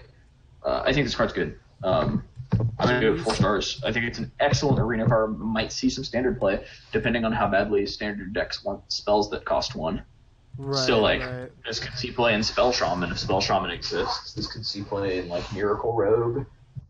Right. Yeah. Yeah, I think the ramifications of a smaller Mukla of the Vale in Miracle Rogue are great. Bananas definitely. Being a 1 mana spell. Yeah. Yeah. So next card. Sure. Ornery Tortoise. Hey, I like this art. I just like this card. I think this card's good too. The fact that you can get a minion with that big of a butt for... 5 damage to your hero is a little bit harsh, but 3 mana 3/5 is great stats in the early game. Yeah. This is kind of like a Tark Reaver without the taunt. If the Heal Paladin deck... Whole turn. Yeah, Heal Paladin will want to run this, probably. Yeah. Or you can play this in, a Warlock, like Zoolock. I was looking at Zoolock for this. Yeah, I think it's good. I'm going to give it 3 stars. Or 4 stars. 4 stars. Yeah, I think this card's excellent in Arena, and it'll see some constructed play, too. Yeah, I think this will definitely see some play in some budget Zoolock decks. Yeah, the 4 stars is for Arena. Okay. Yeah. Where's the goddamn star? There we go. Matt says, in Healadin and Priest, both can use him decently well. Yeah. Shit, that makes sense now. I don't know what the oh shit, that's right, makes sense now is referring to, but I'm glad that we cleared something up for you. Yeah. Alright. So Arena Fanatic?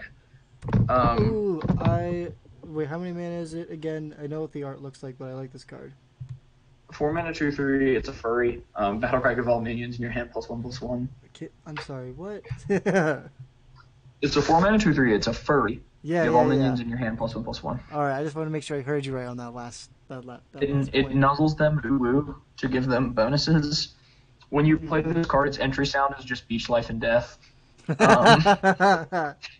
a really, really Battle long cry, entry drive to Harper's noise. Ferry and think about you. I saw signs on the road that warned me of stop signs. The speed limit kept decreasing by 10 as I entered a town about halfway there.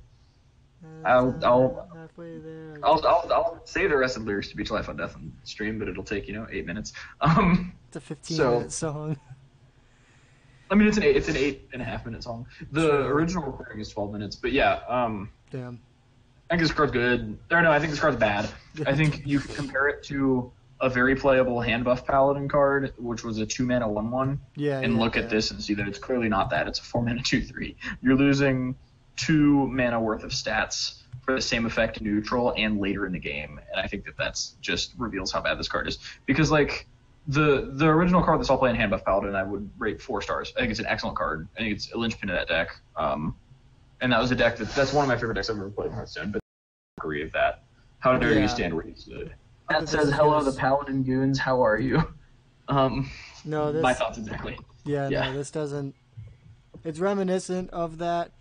I mean, the only implications that it does have is the really bad Warlock buff. Legendary. Yeah. Buff lock. Freak the bat. Yeah, no, this card's terrible. I think. Times can. Yeah. All right. Next card. Next comment. Arena Treasure Chest.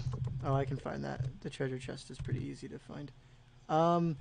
It's like an egg, but it's not.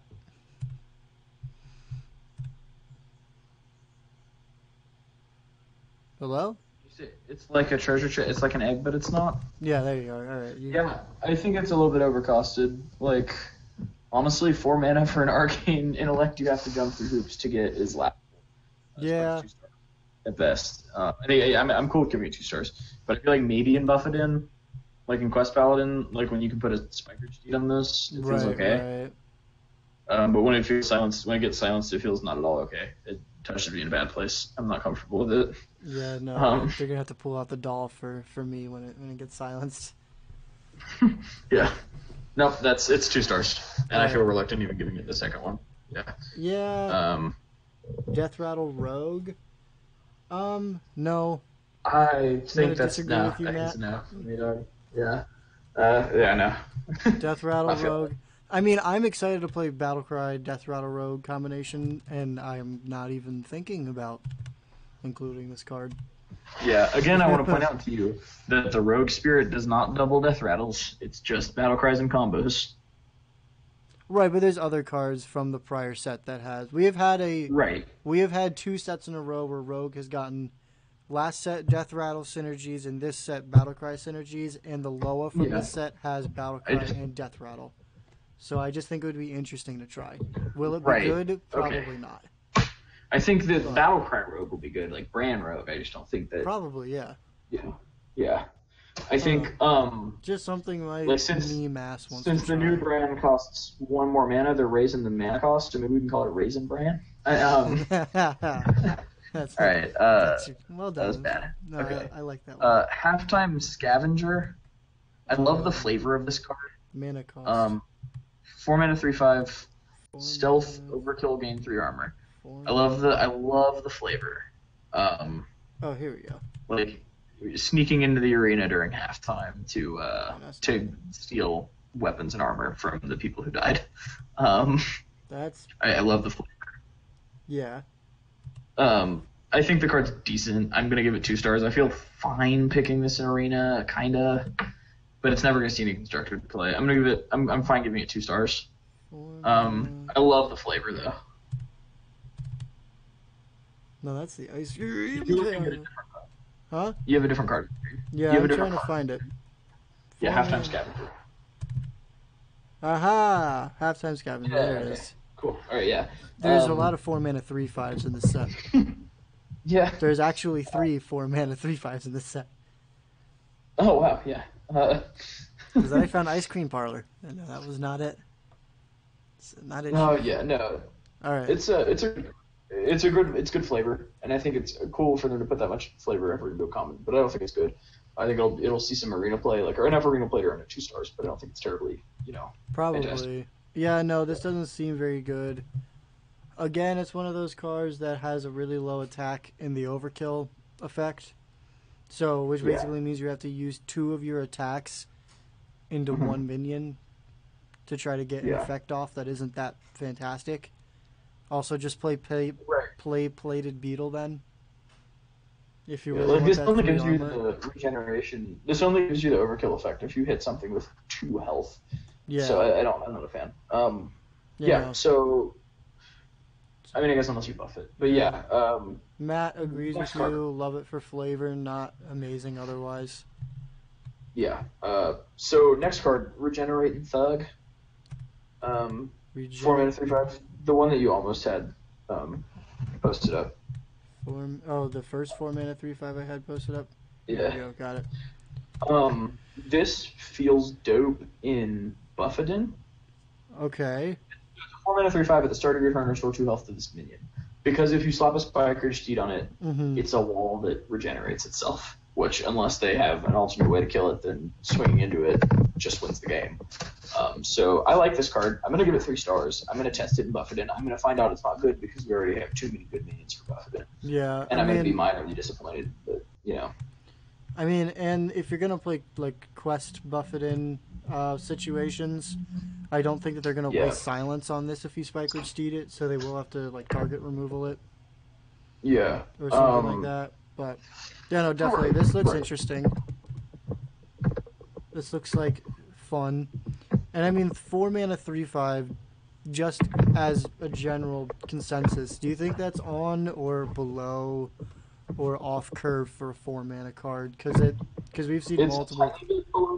So the total stats of a minion for it to be on curve vanilla is double X plus 1. So the total stats of this card for it to be on curve should be 9, and it has 8. But that's as a vanilla. This obviously isn't a vanilla, and the stats are stacked in the way that the ability would want them to be. So right. So like an on curve minion is Yeti. Right. 4 mana 4/5, 9 stats per 4 mana. I like this fine. I think comparing this to Chillin' Yeti, do you trade an attack for regenerating 2 at the start of the turn? No. But I think not. I'm not mad enough about it to bump it down, and I think Yeti's a 3-star card too. So this is 3 stars. Yeti saw minimal constructed play. Yeah. Yeah.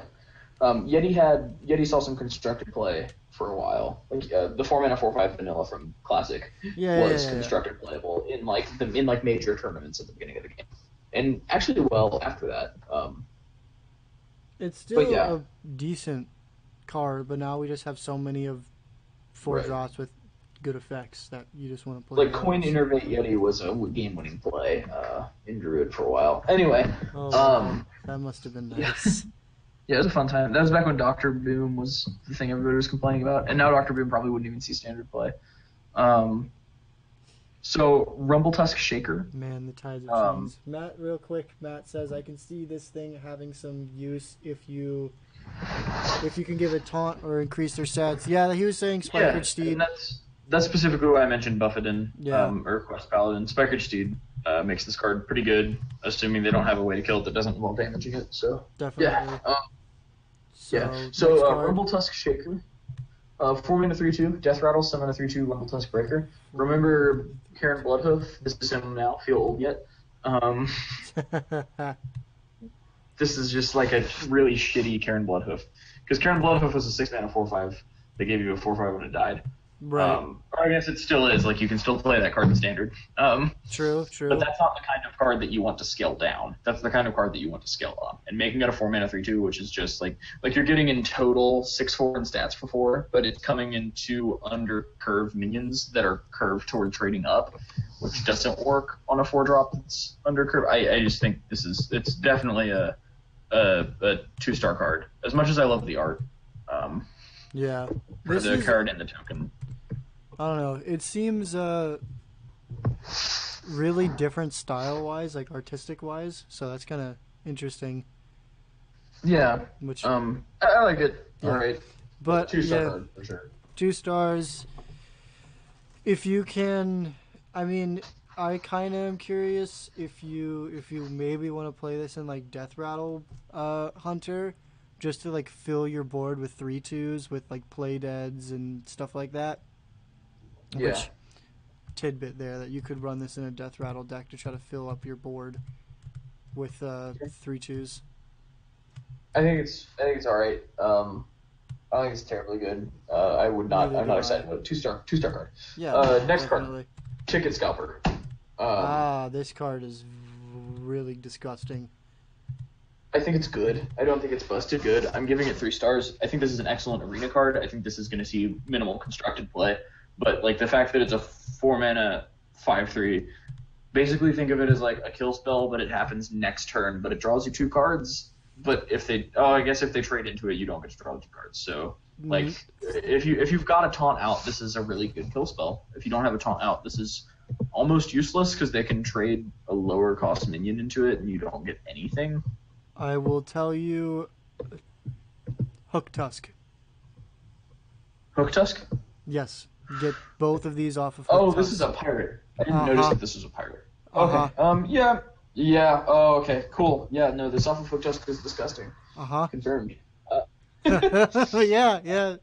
didn't consider that. Like literally just Hook Tusk in a control rogue list. Like Hook Tusk, 2 of these. Oof. Oof. Sprint and wipe your opponent's board. Yeah. No, That's good. Yeah, no, I don't think this is gonna really see much play other than that scenario. I like it though. Yeah, no, that's like that. Whoo, it's good. Yeah. Disguised Toast when he revealed Hook Tusks. That was the play that he wanted them to get for him. Like that was the clip that he had them get. Yeah. I'm for sure interested in this. Yeah. So Dragon Maw Scorcher. All right, hold on. That was a 3-star card. And that's what I'm saying. Yeah, definitely. Buy it. Dragon Ball Scorcher. I'm gonna need stats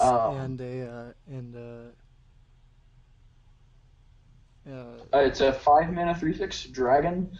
Battle cry, deal 1 damage to all of the minions. They wasted such cool art on such a bad card. 5 minutes. Here we go. Oh, yeah. Shit, that's really cool. I feel like this card exists to make the warrior spell that adds 2 random dragons to your hand worse. Yeah. Like, yeah. Well then. Yeah. This feels like getting. This is my life now. What? When you get this off of the 2 mana, add 2 random dragons, just cool. This is like the equivalent. Getting this off of that is the equivalent of like getting a random shaman spell and getting totemic might. Or the one that like gives all your totems +2. I still think the worst shaman spell is the one that draws 2 Murlocs from your deck. Yeah. Because unless you're playing a Murloc deck, there's very few points in time where you actually want to get that. But we digress. Yeah. This next card. Okay, 1 I don't star. want to look at this anymore. Alright. Huh? I mean, 1 star, cool. Yeah. Oh no, not 1 star. I think 2 stars. 2 stars? I Okay. don't think it's literally irrelevant, but right. Yeah. Former champ, 5 cost, 1/1. Battle cry, summon a 5/5 hot shot. This is like that card from Mean Streets, the 6 mana 1/1 battle cry summon a 6/6. The say hello to my little friend. Yeah. I think that this is this would be good if Evolve still existed, but it doesn't, so this card's bad. Like unless like it's good with unstable evolution. Like if Evolve Shaman without the actual card Evolve was still good. Yeah. Like if you could put unstable evolution in this. I flavorfully like this card because it's like he used to be good and here's when he was good kind of thing. But yeah, no, if you want to unstable evolution this and then also get your 5/5, that seems pretty decent. But it's 6 in stats for 5, which is pretty eh.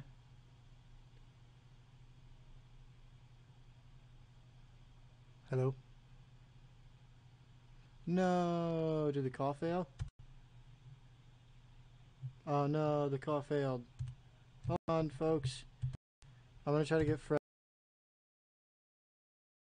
stars. Very bad. I don't really see where this.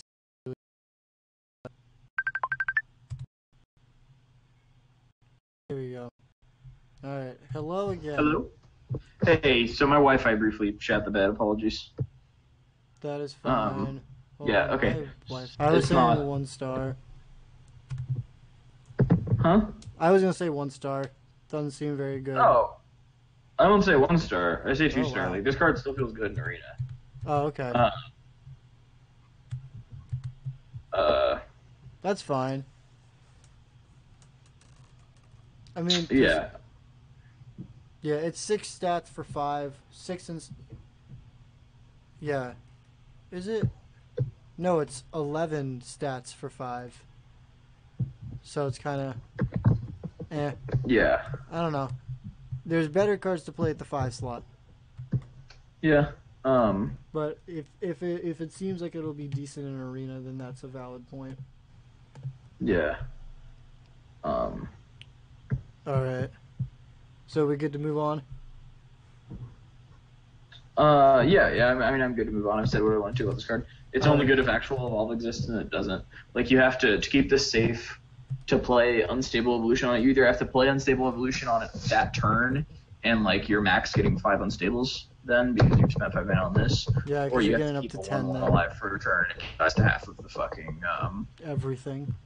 It dies to half the hero powers, so, yeah. It has. It dies to half the fucking everything.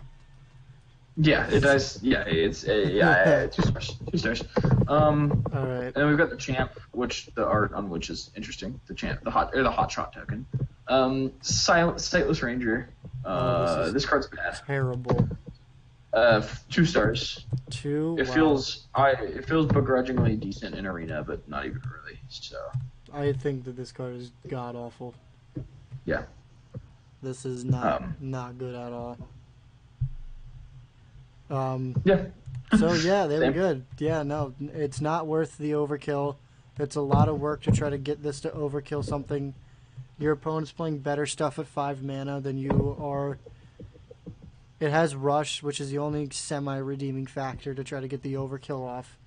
And then the 2/2 bats, or the 2 stats in bats, isn't worth it at all. Yeah. Holy crap, that's horrid. Crap isn't even... That's crap even for a Rush deck. Yeah, no, this is terrible. Yeah. There's no reason. It's a 2-star card. Like it's only not 1 star because I begrudgingly picked it in Arena. Right. Yeah. So right, comment. Amani Warbear. 7 mana, 5/7 Rush Taunt. This is like a huge Nomerigan infantry. Which was the 3 mana 1/4 taunt rush or taunt charge from Goblins and Gnomes. This card's decent. I'll feel okay picking it in Arena. It's a 3-star card. The big bear boy, the war bear. Yeah, I'm on a war bear. I like the art on this card. He looks cool. I mean, it's a good card. Yeah. So another thing to consider is that you can draw this off of the Warrior Loa. And then make it a 10/12? Yeah, for 7. Yeah, I mean, it's fine. I just think there's so much better cards to get off that you wouldn't want to put this in the deck because you wouldn't want to draw this. You'd want to draw Red Band Waft. Yeah. I mean, or it's just Divine interesting. Shield, the 8-drop, yeah. Yeah. I just find it interesting that it has Rush and Taunt because Rush is a fairly aggressive mechanic and Taunt is a very defensive mechanic. Yeah. So yeah, I just think it's interesting that they decided to put those 2 mechanics. It's a juxtaposition. It felt that way when you looked at Nomerigan infantry. Yeah. Next card, I am giving 5 stars. Okay, I'm gonna need more details, my friend. Rabble Bouncer, 7 mana, 2/7 taunt, costs 1 less for each enemy. This card's disgusting. It reeks of Carrion Crawler. Even a 3 mana discount on this card is insane. Like 4 mana for a 2/7 taunt is great. I never feel bad taking this in Arena. I always feel good slamming this down if constructed. I think it's a disgusting card. All right, that's a solid What's that noise in the background? The like tapping.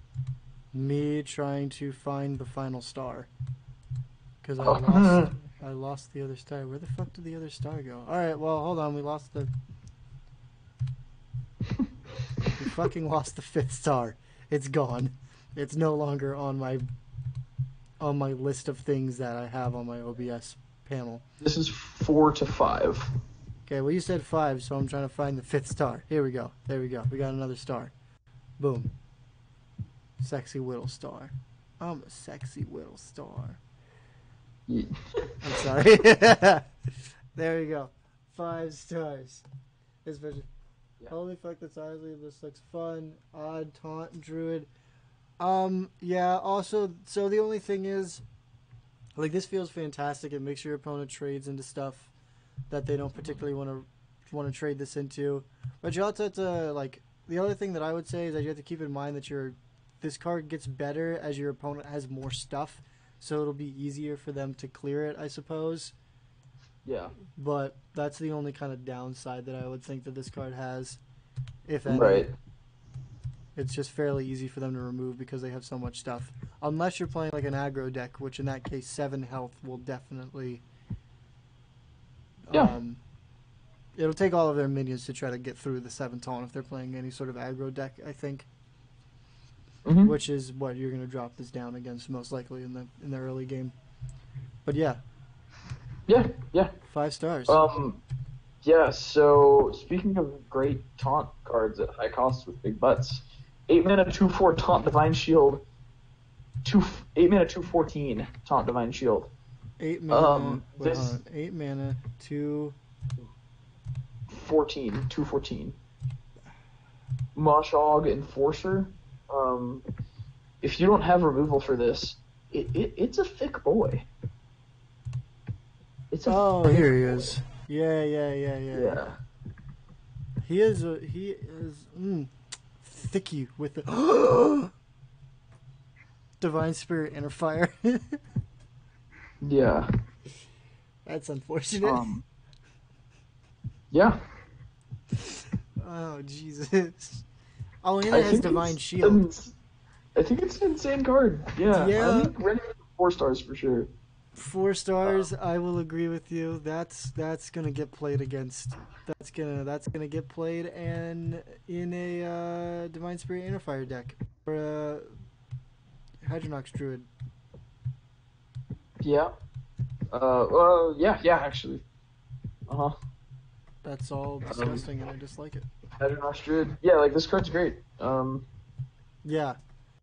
He's a thickie with an icky, and that loincloth isn't enough.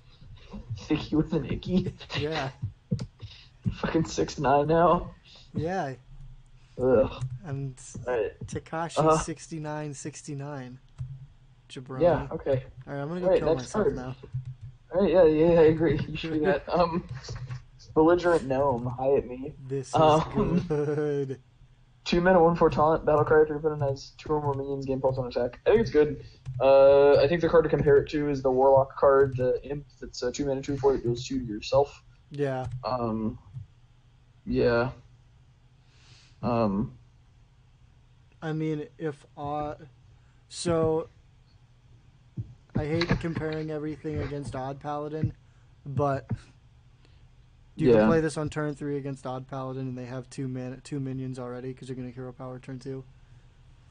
Yeah, this is good. Yeah, I like it. It's pretty good. I would give it 3 stars. What would you say? Mm-hmm. Yeah. Yeah, 3. Nice. Yeah, I think 3 stars is fair. Yeah. I think it's pretty good. It's also one of the ones that they first started. Like, this was like in like the second reveal too. Just I don't know why it's relevant, but yeah. No, I mean the fact that this is one of the cards they let off with kind of demonstrates. Yeah, I mean it's a good card. Yeah. It's a good card. Yeah. Not bad. Next comment. Yeah. Fire Tree Witch Doctor. You like this card. This card's great. This is pushing those dragon decks. I think this is gonna actually see playing Wild Dragon Priest. I don't know about Dragon Warrior. But, yeah.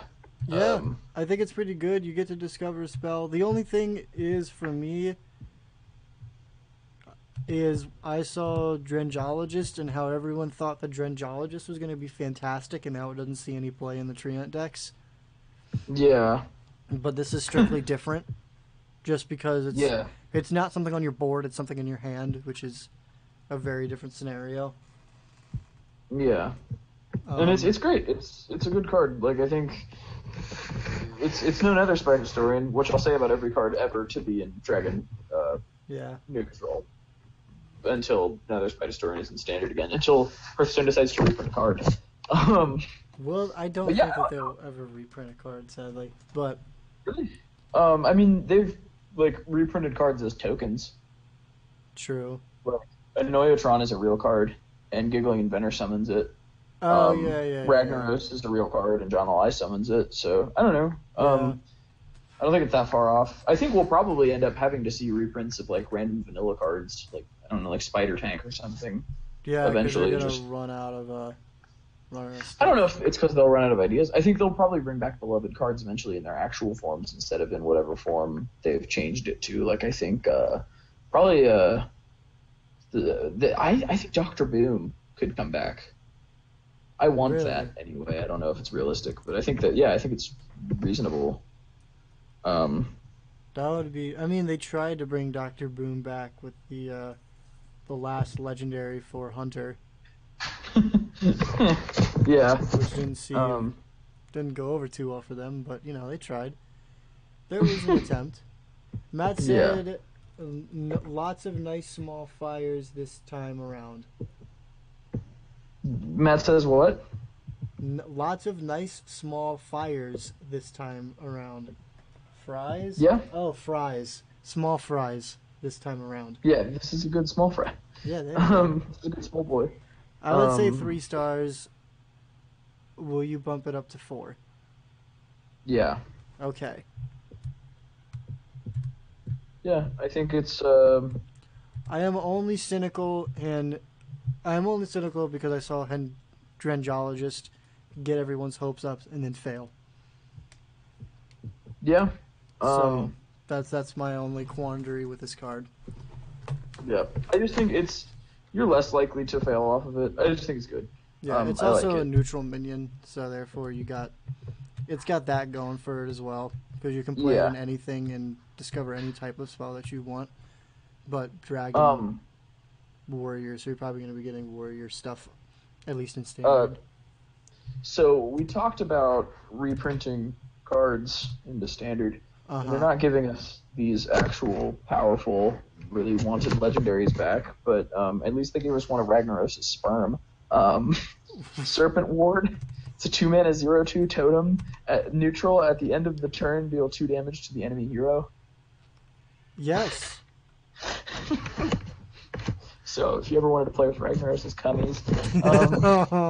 So I think this is interesting because it's the second neutral totem we've ever gotten in the game, with the first not even really counting because it's Amalgamation, the 3-mana 3/4 that counts as everything.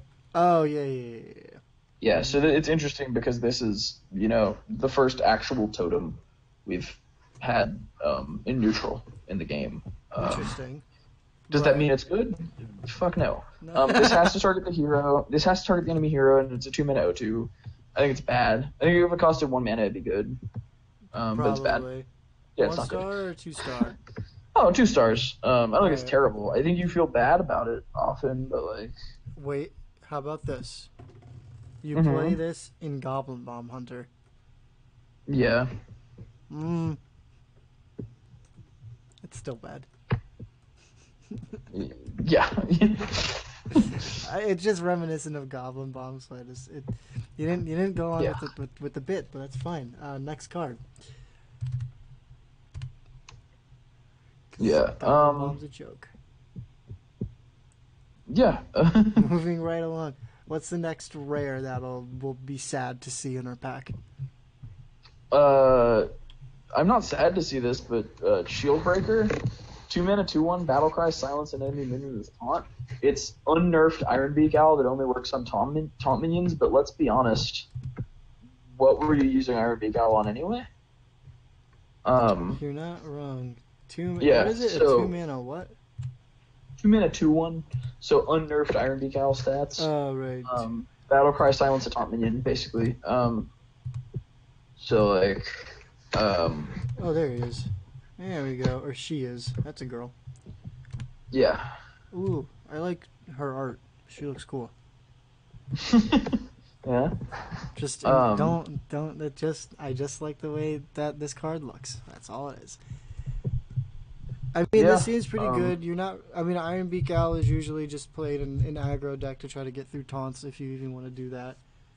Yeah, and I feel like even in non-aggro decks, like this is good because Yeah, it just takes down, this strips a Spike Ridge Steed off of something. I think there's a lot to be said True. about that.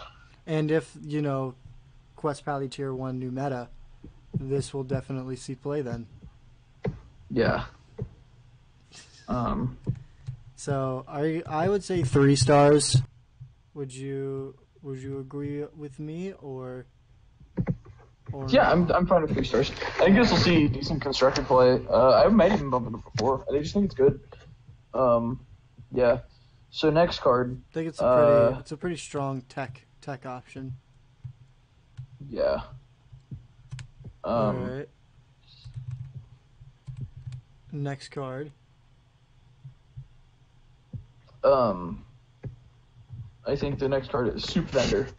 I love the art on this. It's adorable. It's a walrus making soup.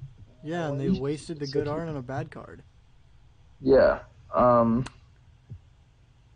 Not even Heel Pally want this. Yeah. I think, well, no. Actually, I think it's a good card. Wait, whoa, this is a turnaround. Hold on. Well, here's the thing. Okay. Like, the fact that your hero has to be damaged kind of hurts. But Heel Pally might want this. Like, this plus the Djinn that you play anyway, the 3-mana 2/4 that gives your Pally for 3 at the end of the turn. Right. Just makes you draw a card at the end of every turn. This plus the upgraded Priest hero power. If you're nope, that's if you're odd. And this isn't even. It's not just though. Like if you're in Wild, Justicar Trueheart. Oh, right. Do you remember Justicar Trueheart? You weren't around for the Grand Tournament. No, do you know what Justicar Trueheart is? Yeah. 6-mana, 6/3 upgrade your hero power. Yeah. Yeah. I think it's good there. I'm gonna give this 3 stars. I feel confident giving this 3 stars. I could even move it up 4. All right. Probably not. 3 stars. No, 3 stars. I'm not gonna let you give this 4 stars. I think I gave this 2 stars in my review. Yeah. Another one of those. I don't know. It's weird, kind of interesting, and it's a fucking walrus with hands. He's a walrus making soup. That's my kink. So. Why does that? Now, is he making soup out of other walruses? Is my question. That's terrible. No, it's green. Which doesn't Water Boy. That's unfortunate. Water Boy. This is bad. What? Water Boy. Yeah, it's a 2-mana 2/1 battle cry. Your next hero power. This turn costs 0. It's a 0-mana 2/1 if you were going to use your hero power anyway. I don't know if that means anything, but I'm going to go ahead and say no. I'm going to say no as well. No, it doesn't. Yeah, no, it's a 2-star card. It's very yeah. Yeah, like it's worse than mediocre. Yeah. Yeah. But it's not. I mean, how do you feel about picking this in Arena? How do I feel about picking what? Would you feel like? How do you feel about taking Waterboy in Arena? I'm just curious. Terrible. Yeah, okay, no, good. I feel awful about it. All right, it does have to hero powers. It's an understated minion that doesn't do anything. Yeah, that's terrible. Yeah. Think of this. Think of a. Would you play a 2-mana 2/1 whose battle cry is your hero power? No, only in Warlock, and you'd feel terrible about it.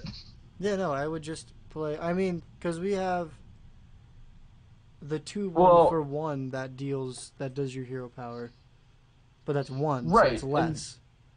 Right. And then think about like maybe in Paladin, because a 2-mana 2/1 for in a 1/1. But then you think about taking the Murloc 2/1 that makes a 1/1 for 2. And like you feel bad about that, and that's even got like a tribe. So no, this is right. This is 2 stars. I mean, there's also the 1-cost spell that just gives you 2 Silverhand recruits if you want to, use your hero power for less. and get more. Right. Yeah. No, this is bad. Yeah. Next comment. So 2 mana 3/3. Battlecry, give your opponent a coin. Booty Bay Bookie. I think this is especially funny because Bookie also means prostitute. Whoa, really? Yeah. Dang. Yeah. That's I think in like risque. in like New York slang, in like Deadass Tim's type of language. Okay. Um. That's kind of funny. They got real risque with the names. I think here. this card's good. I think giving a minion being slightly above curve, giving your opponent a coin is probably fine. I think it'd be better if it were Death Rattle instead of Battlecry, but I'll take it. Like I feel fine taking this in Arena. What's it called? Yeah, I feel fine taking this in Arena, but like right. Yeah, I mean it gives your opponent the ability to play something else that's above curve for what they're at, because they'll have the coin. But do they really want to use their coin on like turn 3 and coin out something that's turn 4? So I don't know. I would say 2 stars. What would you say? Bookie, you said 2 stars? Yeah. For Arena, I think this is a 4-star card. 4-star. I think it's really good in Arena. Constructed, it'll probably see a little bit of play too. Probably a little bit. I don't know. It's all right. 4-star for Arena, probably 3-star for Standard. I don't know. I just don't. It's all right. We'll see. We'll see what happens. All right. Yeah. But I'm fine. I'm fine with 4 stars for Arena and in that context. Yeah. Next card, Murloc Tasty Fin. I love this card, but it's bad. It's so cute. I think it's decent. I think like whatever Murloc tribal deck in whatever class, because I know there's a lot of classes that feature Murloc tribal, is gonna feel okay about making a 4-mana 3/2 that draws 2 of your tribal cards.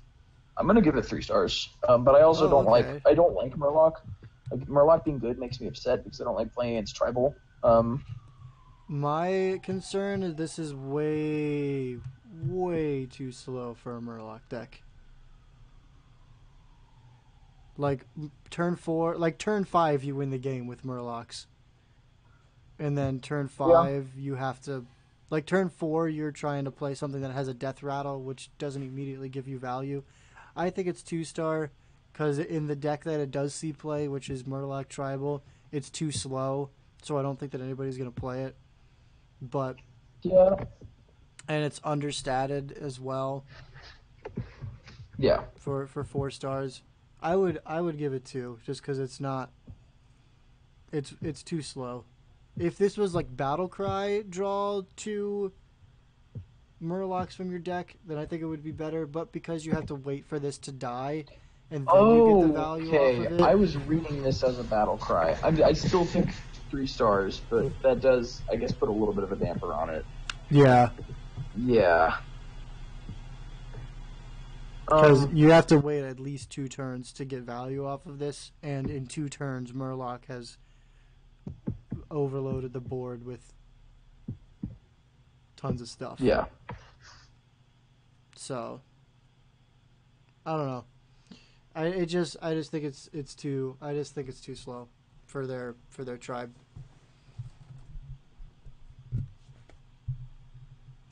But if you want to say 3 stars, I can pop up the 3 stars. Matt says, "Ooh, that kind of sucks," and I'm gonna have to agree with Matt on that one.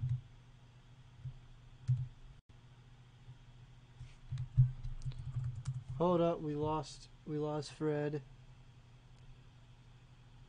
No, Fred, how could you lose us?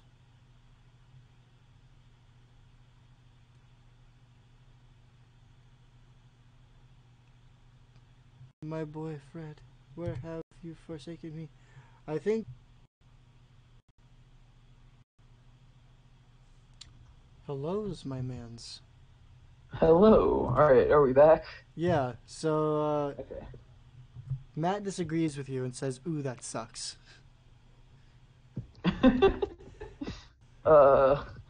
Yeah. Murloc Tasty Fin? Yeah. Yeah. Yeah. I think it's these. I'm not gonna play it because I've never been interested in playing Murloc deck. Like, I like the Murloc OTK thing. That was the only Murloc deck I really liked, was the Paladin OTK with anything that can happen. Right. Forever ago when that was in standard. I'm ready to move on to the next card. I think we've said everything we can about Murloc Tasty Fin. As am I. Let's grab another card. Arena Patron. This reeks of a card that we all love to hate from back in the day. Grim Patron. What is the 5-mana 3/3? 5-mana 3/3. Yeah. Overkill, summon another Arena Patron. I think this card is way worse than that one. And this card totally could have costed 3 mana. Oh, that's not it. Yeah. 5 mana 3/3. There he is. Yeah, no, it kind of reminds me of... Well, I mean, yeah, you already said it. The one dude that makes copies of itself. Yeah. Yeah, no, I don't think this is very good. Again, it's a 5 mana card that has an overkill effect. Therefore, you're using more than one minion to try to get a effect, and your opponent is going to be dropping stuff turn 5, turn 6. That's going to be way better than this card, and it will be difficult to even get the overload off on it. Yeah. I think this card's bad. When you say overload, you mean overkill, right? Yeah, that's what like I mean. a 5 mana 3/3 that has to kill things with 2 or less health to get another 3/3. It's just not good. Yeah, no, it's not good at all. Matt says, "Holy crap, it's the same dude." Yeah, I mean, kind of. Maybe it's like a younger version of that dude, or it's like his brother or something. Yeah. The art wise. Yeah, I would say 2 stars, but that's a very generous 2 stars. Yeah. So there we go. 2 stars, and that is, in my opinion, generous. Just because this card is not going to see play. Yeah. Because it's not gonna do anything. In my opinion. But what is the next card for you? So we're looking at which streaming do you mind? Sorry. Sorry. There's another lounge on the floor down that I think is empty. Apologize. So the next one we're gonna look at is Gurabashi Offering. Yes. It's 1 mana for a 0/2. At the start of your turn, destroy this and gain 8 armor. I think this is honestly in the running for worst epic in the game. It's really just terrible. Conditional 1 mana for 8 armor in neutral. Like, I just don't get it. I just don't think this is this is good. If it was like 3 armor and draw a card, or 4 armor and draw a card, like if it replaced itself, but it doesn't. This is so an epic. Bad. Yeah, it's an epic. It's 100 dust. That's not even worth it. It's 100 dust. Dude. Yeah. I said I wasn't going to dust or craft anything for a couple weeks, but I think no, you can absolutely dust this 1-star card. I'm going to dust this. Or 0. Like, no. You can't give 0 stars to a card, but you can't dust this 1-star card. Jesus. I can't. I mean, we make the rules. Can we give it 1 star or 0 stars? Holy Jesus. We can't. Okay. This is a 1-star. It's awful. This is honestly one of the worst epics in the game. It's the worst epic in the game, probably. The worst. Matt says that, holy shit, that's not even worth 1 star. My first and possibly only 0 star card. Yeah. So let's not give this the time of day and move on. Yeah. So next card, Drakari Trickster. 3 mana, 3/4 battle card. Give each player a copy of a random card from their opponent's deck. High variance. 3 mana. Fun, epic. 3/5. 3/4. Yeah, 3/4. Oh. 3 mana. 3 mana. 3. Where are the goddamn 3 mana? 3 mana. Here we go. 3 mana, 3/4. Jakari's Trickster. Yeah, So, that's interesting. Yeah, like, okay, so I think that the best thing that this has a chance to be a part of is Silence Priest. Unicorn Priest, whatever you want to call it. The one with, like, DSIF, and you, like, silence your own can't attack minions, because half of the cards in that deck are literally useless to your opponent, and this is an above-curve minion that draws you a card from your opponent's deck. And they will end up with either, like, a can't attack minion, or an Anger Fire that's not terribly relevant to them, or a Divine Spirit that's not terribly relevant to them. I think this card shines there, and I'm very happy to draw it and play it in that deck. That's an interesting thought. I didn't even think of that. I was thinking of, like, synergistic stuff of, like, that didn't start in your deck sort of cards. Yeah, I think that's another good way to look at it. The Mage Quest, maybe. Like, I'd probably slot this into Quest Mage. Yeah. Maybe just build a deck full of terrible cards just to get value out of these two. Out of your 2 copies of this. Oh, this, like, goes into, like, Togwackle. Yeah. That would be funny. I don't know. This seems really interesting and kind of fun, actually. I would say, like, power-wise, probably, like, 2 stars, would you say? Or 3 stars?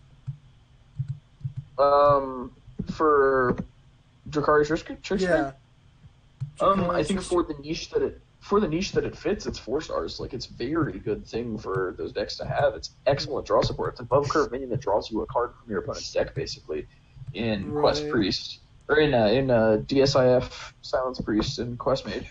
Also, the new Troll Champion for Priest. Yeah.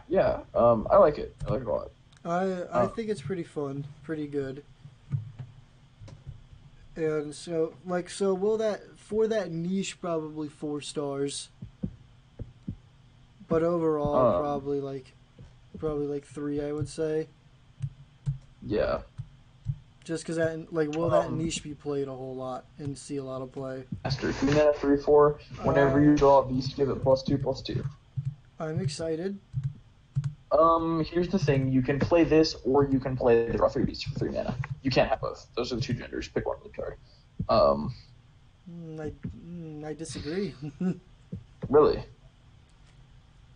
Well, because it says draw, you can give all the beasts that you get off of that +2/+2.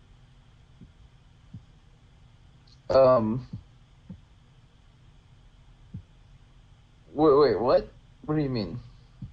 Master's Call? Oh, yeah, but then if you get this off of Master's Call, you can't get the 3 beasts. So it's a catch-22. Oh, yeah. True. Yeah. Yeah, that's a good point. I don't know. This seems like one of the things that they wanted to put into, like, what is it, Beast Druid, if they wanted that to become a thing, but it didn't. Yeah, they should have just made this do this for dragons. Yeah. That's my take. I'm gonna call it a 3-star card, because I think if it's quite possible that the center decide they want this instead of Master's Call, or they're gonna play both and just take the L. But yeah, because we don't have enough brain power to realize that if we play this and that, we won't get the 3 draw. Yeah. Matt says very true, and with him on the board, that lowers the odds of him showing up in the Discover.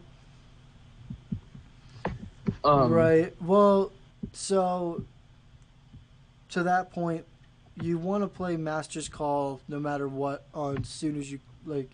Well, so here's the thing. So you can think of it as a reload card, or you can think, because if you are towards the late game and you're top decking with a Rexar, You want to play Master's Call as soon as you draw it.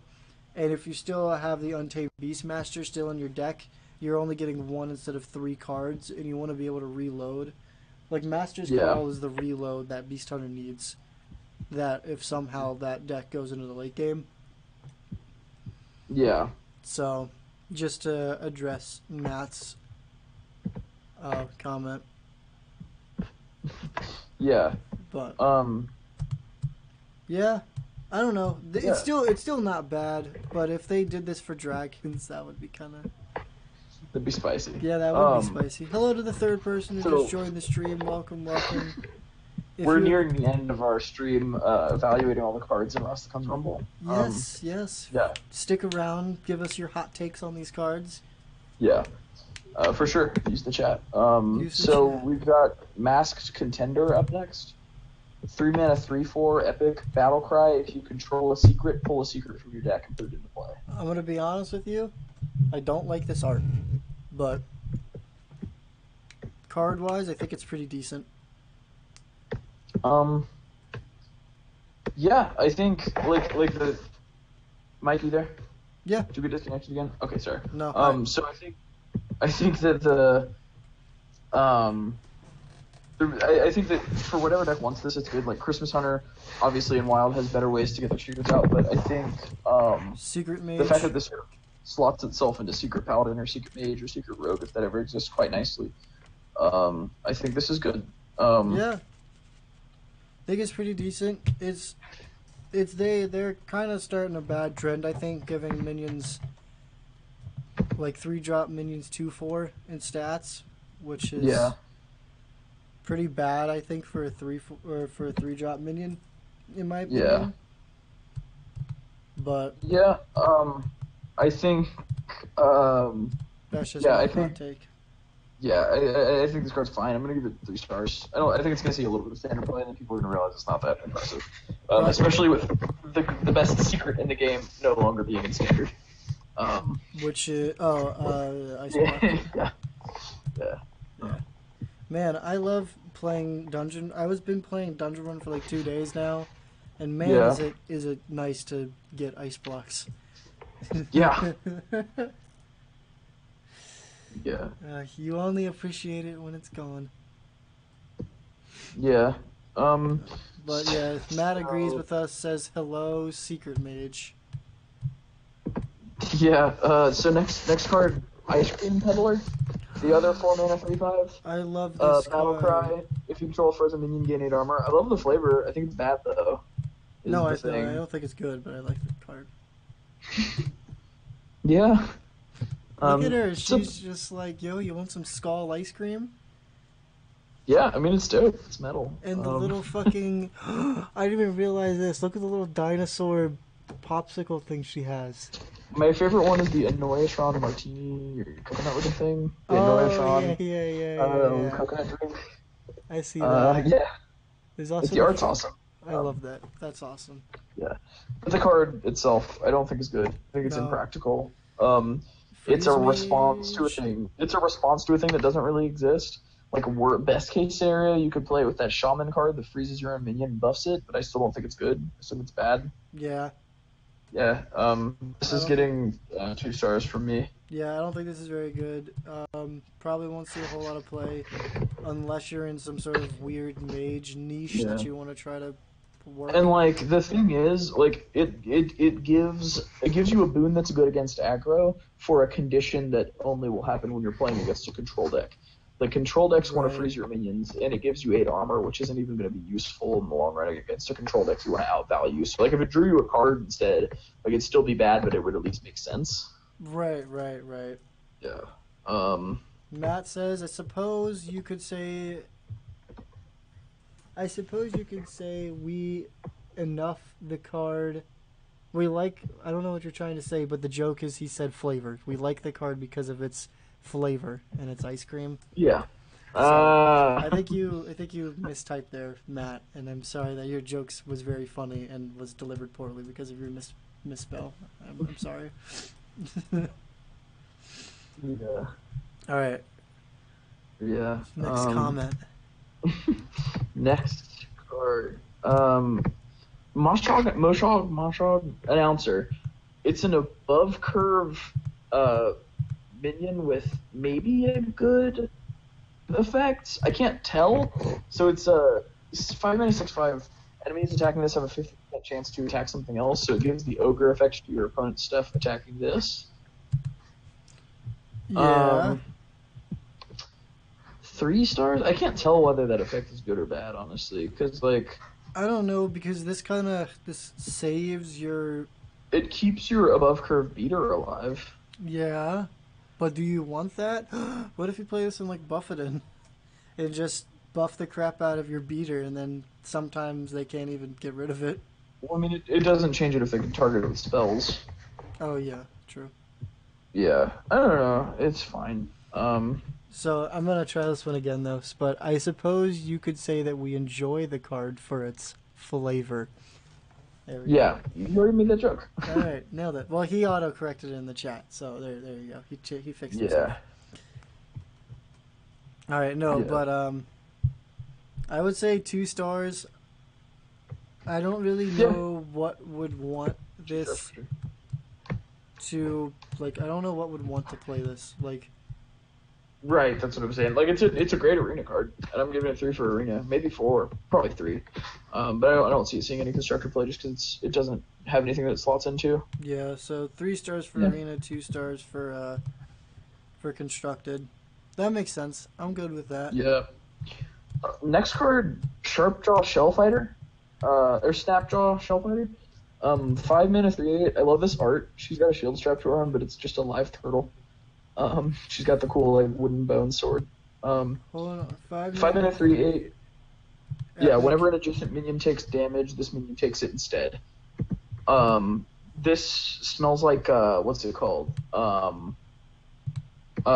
Wolf Ram Shield from the Grand Tournament. That took damage instead of you.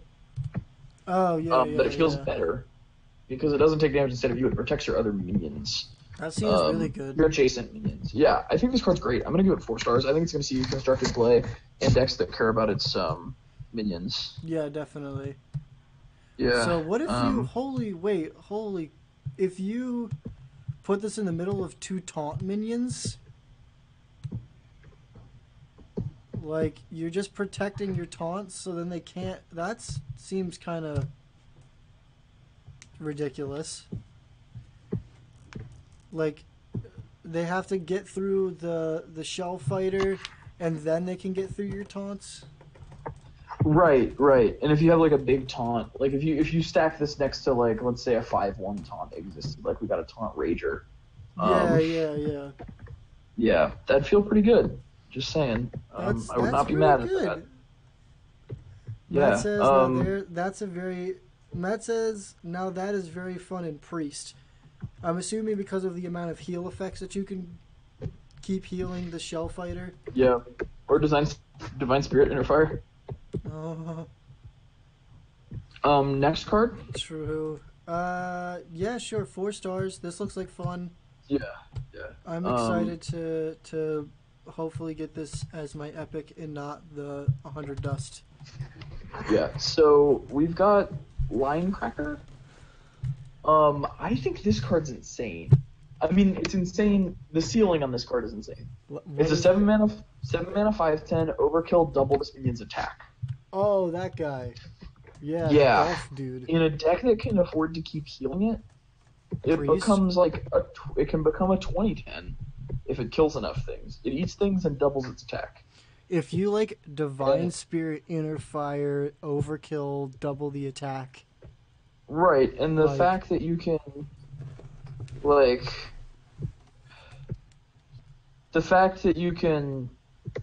DSIF this and then kill something and make it like a 40/10 or a 40/20 Divine Spirit Interfire. Oh, okay. Yeah.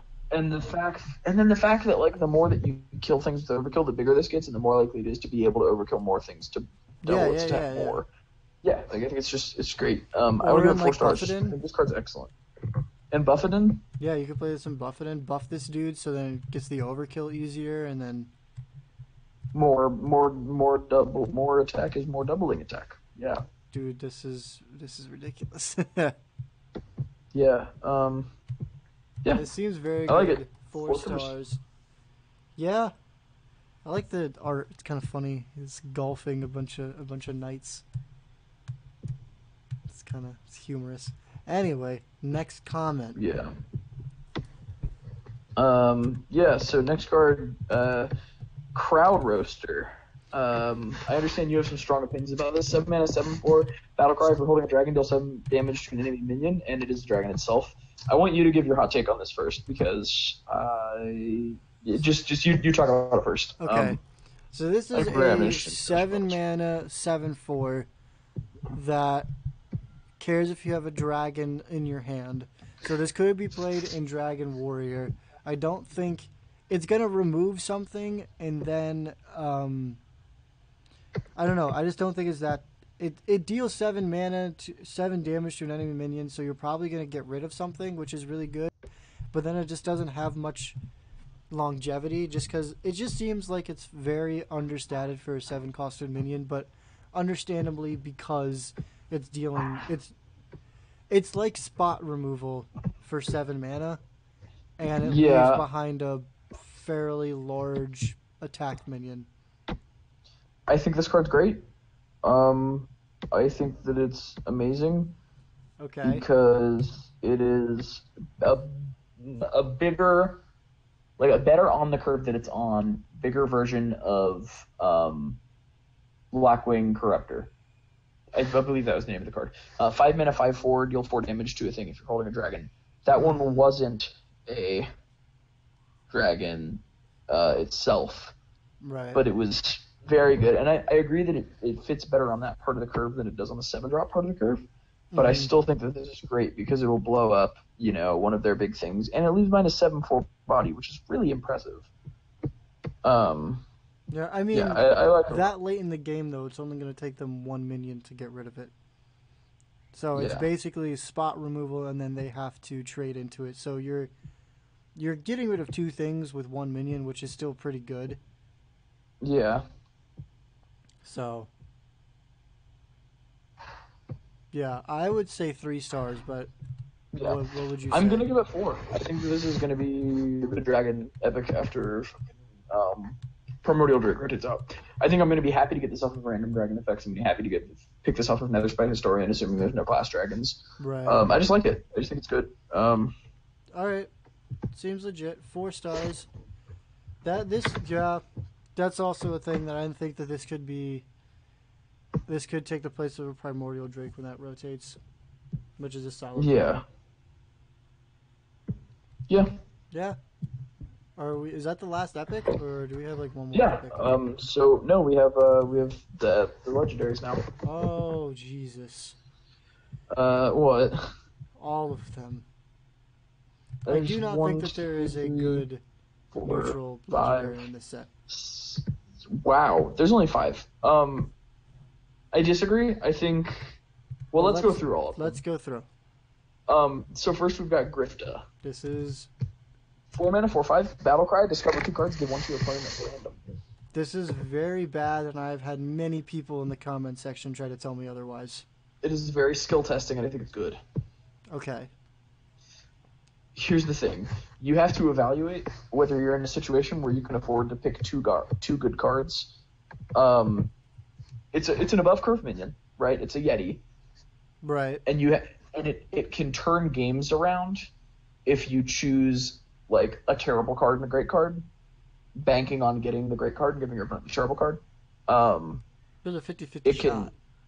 Right. And I think that's really cool. You have to decide between, should I pick these 2 cards that are largely the same, or best case scenario, you get like a card that would only be useful to you, and another like 2 cards that would only be useful to you and wouldn't be very useful to your opponent. And you can, discover those and make sure you get at least 1. Right. So this can kind of just be a 4 mana 4/5 discover a card. In that case, and I feel like that's the ceiling, but I don't feel like the ceiling is unrealistic. I want to give this 3 stars. I'm excited to see where this goes. I would give it 2 stars, but I'll put 3 stars on the board. I just don't think that it's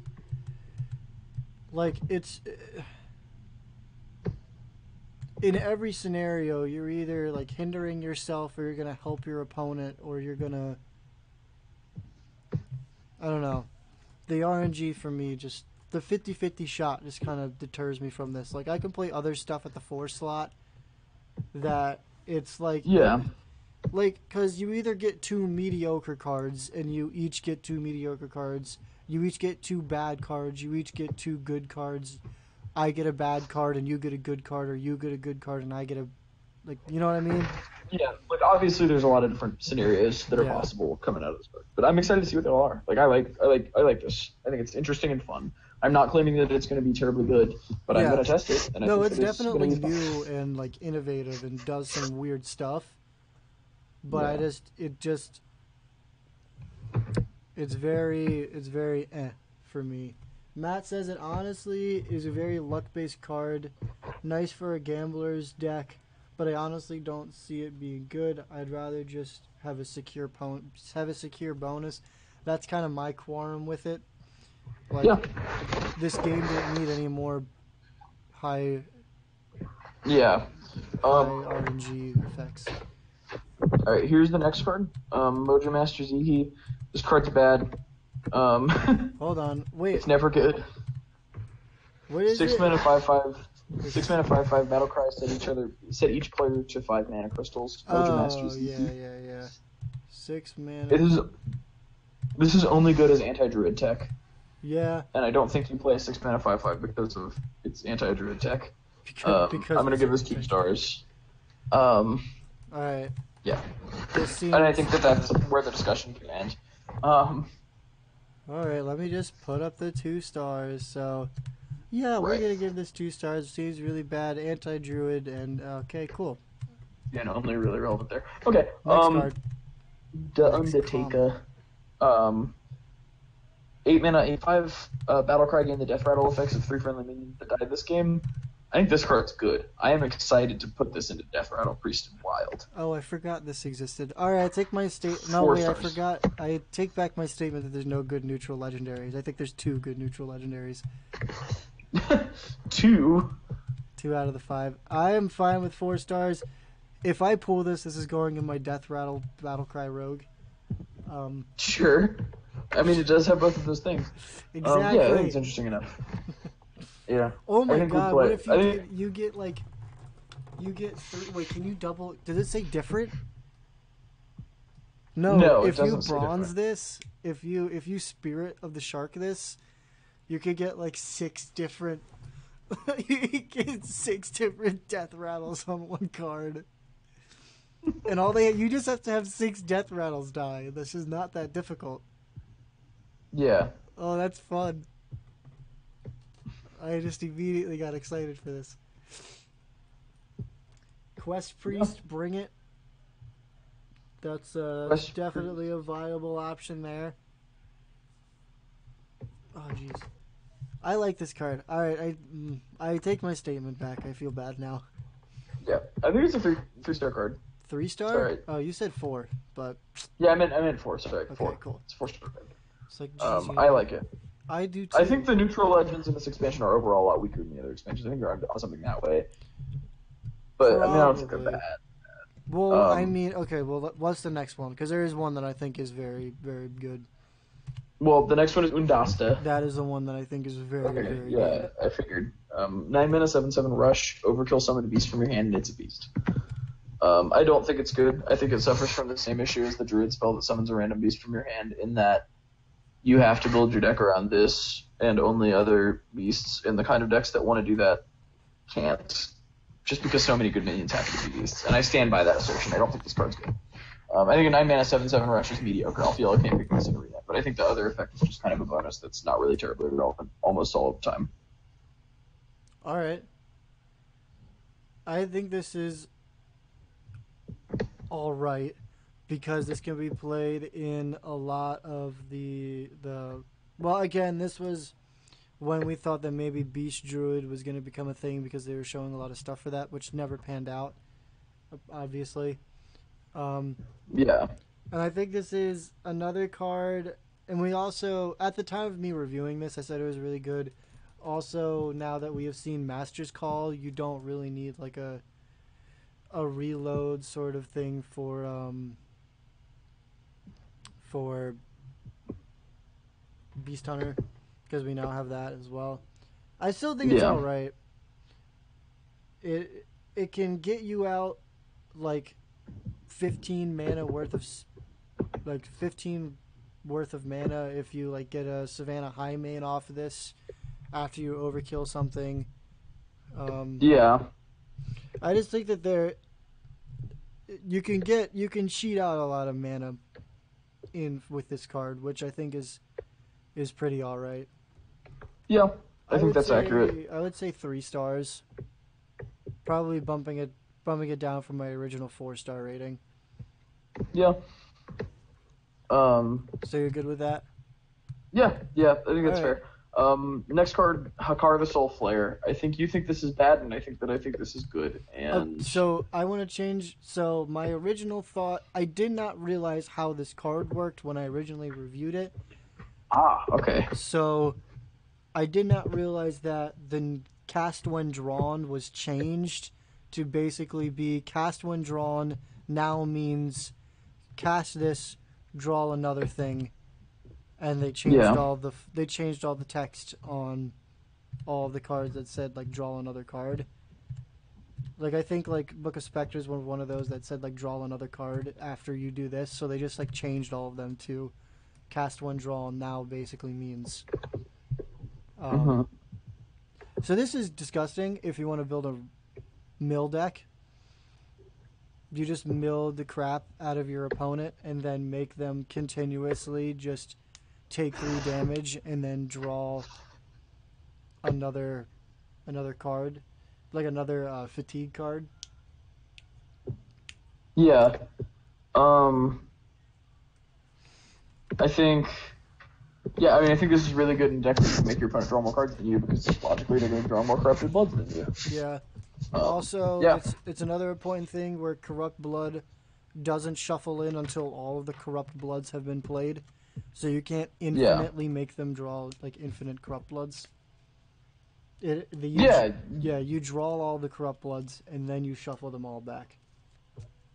Okay, yeah, I think that's fair. So I would say 3.5 stars. I'm kind of teetering on 3 and 4 stars, just because I don't know where else you would want to play this besides like a taunt. Like I would play this in Taunt Druid, just because a lot of the times those games go on forever and you're both in fatigue. So if you can get this in your opponent's fatigue stuff, that's real nice. But that's just my 2 cents on that.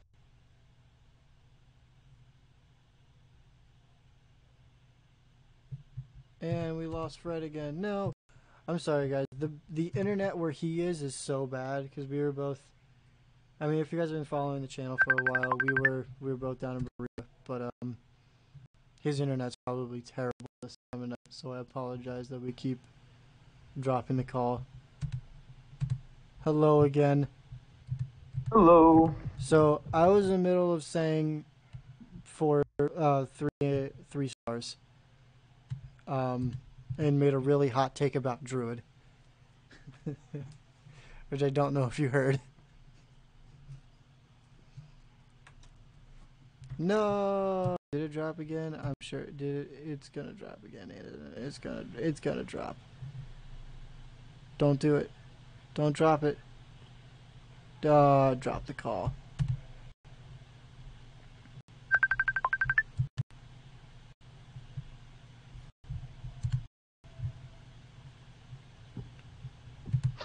Hello again, potentially? You're right, yeah. Okay. I was saying 3 stars. Okay, yeah. Did you hear my hot take about Druid? No, what was it? Okay, so hot take about Druid. Taunt Druid usually goes into the fatigue games, so maybe you play this in Fatigue Druid to make them take fatigue way faster and way stronger. Yeah, or Fatigue Rogue. Yeah, no, Fatigue Rogue also. Also, definitely. Yeah. Hello to the third person just joined the stream. Welcome, welcome. If you would like to, please do use the chat function. We're coming towards the end of this Hearthstone review. In fact, we're literally at the end. We just reviewed the last card. Wait, we did? Yeah, that was the last card in the set. Oh, that's unfortunate. Yeah. Well, I'm glad the third person joined when they did, and they're gone. That's fine. Yeah. Understandable. Have a nice day. Yeah. We just hope you subbed first. Alright, well, let's get this off the screen. Alright, so now I have... Can I command... Oh, I fucked it. I really fucked it, Fred. What happened? Don't worry about it. It's not showing on the stream, but I messed up something.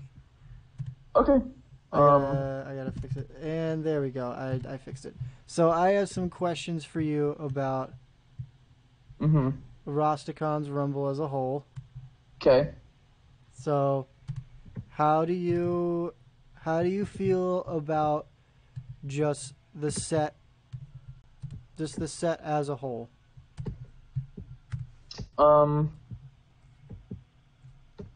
think it's good. I think it is stronger and more fun than Boomsday. Boomsday is my least favorite Hearthstone expansion, probably since... No, it's worse than Goblins and Gnomes. It's probably my least favorite Hearthstone expansion. Wow. It was the first one I haven't pre-ordered since I started pre-ordering Hearthstone expansions. That's some pretty strong criticism. Yeah, it wasn't good. But this is really good. Yeah, I would... Oh, God, excuse me. I would agree with this. Probably I probably will say second favorite expansion ever. Yeah, well, what's your first? Kobolds and Catacombs. 100%. Okay, yeah. I love that set. Depending on how we see this set's like gameplay pan out, this may become my favorite set. Yeah. But yeah. Matt says I'm honestly with Fred. Boomsday just kind of sucks all the way around. It's a fairly weak year for Hearthstone. So Kobolds and Catacombs I think was pretty good. The Witchwood was pretty bad. Boomsday was pretty bad, and this set makes up for those two. This set's fantastic. Yeah. I really, really like this set. So what do you think got the most... Which class do you think got like the most powerful cards? That's a split between Paladin and Mage, but that's probably just because they're the classes I'm most excited to play personally. I would agree with you. I would probably say Paladin and Mage are both up there. I also think like power-wise, Mage and Paladin for sure. Archetype, like fun-wise, for me, I think that some spicy stuff is going to come out of Warlock and Rogue this set. Yeah. Because both of those have been pretty dead for a while. Like, Warlock has just been playing Q-Block and Zoolock for the longest time now. And Rogue has just been overpowered with Odd Rogue and the occasional Miracle Rogue. So I think that Rogue getting some new... Warlock getting some new spicy stuff will make it... Yeah. We'll see more stuff than just that for the first, month or so. But I think then it'll go back to, Q-Block and Control Lock and Zoolock. But Paladin and Mage definitely got some powerful shit. Yeah. Matt says Year of the Raven has been a rough start. Or had a rough start. Had some big cards that helped shape the meta. But at least we're ending on a very fun and very solid set. I would definitely agree with you. Yeah. Very fun, very solid set. One last question. Quest Paladin new meta? Yep. Good. I'm glad we're still on this train. I'm not hopping off. Day one, I'm gonna craft the Paladin quest, which may be a really bad. Wait, you hadn't crafted the fucking quest yet? Shut up. Shut You've up. been playing Buffetin without the quest? You just fucking missed it. Why are you telling me to shut up now? I definitely have been playing Buffetin without the quest. Okay. Yeah. But for real though, do you think that the meta is going to change at all from just what it is now with these new cards, or besides quest Paladin becoming god tier? What else? Do you think anything else is going to surface into tier 1? Because right now it's... I'm excited about Odd Mage. Odd Mage? Okay. Yeah. I would agree. Because right now it's Odd and Even Paladin, Even Shaman. What else are people saying?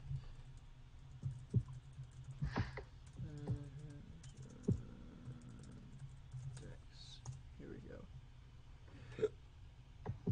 Oh, excuse me. So according to meta deck ratings, right now we're looking at Even Paladin, Even Shaman, Odd Paladin, and Odd Rogue all being like top tier tier 1 decks. Mm-hmm. I would happily see Odd Mage in that tier 1 slot as well. Yeah. Do you think anything else besides or Quest Mage in that tier 1 as well? I mean, not Quest Mage, Quest Paladin in that tier 1 as well. Yeah. I don't know. What else do you think? Do you think there's anything that people are like sleeping on that like is gonna like blow up out of nowhere? No, I think the meta's gonna be pretty predictable.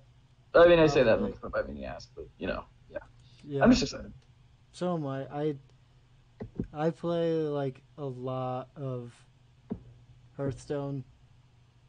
Yeah. Just because I enjoy the game a lot, but it's a mixture of me playing it too much probably, and also the meta just being really stale right now.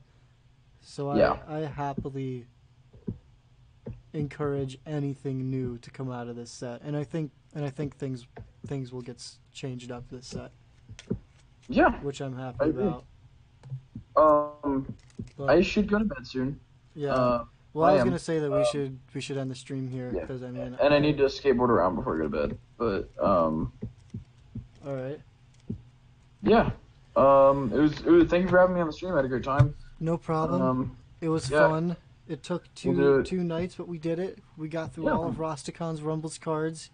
Comes out Tuesday. Eventually. Yes. Yeah, we'll do it again. We'll play some games when it comes out, and I'll. Oh yeah, definitely. I'm opening all the packs on Tuesday, so if you want to join me, then you can. But if not, that's totally cool as well. Yeah. No. You're opening the packs when? Tuesday after I get out of class. Oh yeah. Okay. Wait, it comes out tomorrow though. It comes out the 4th. Oh, never mind. Today is the 3rd because it's past midnight. Okay. Yeah. Yeah, it comes out Tuesday. Yeah. Okay. So I will give you the login information so you can open my shit on stream and just let me know when you've done it because I want to play with it. Tuesday night. Definitely. Yeah, I'm gonna get all my homework that's due Wednesday done Monday night so that I can just play Hearthstone all Tuesday night.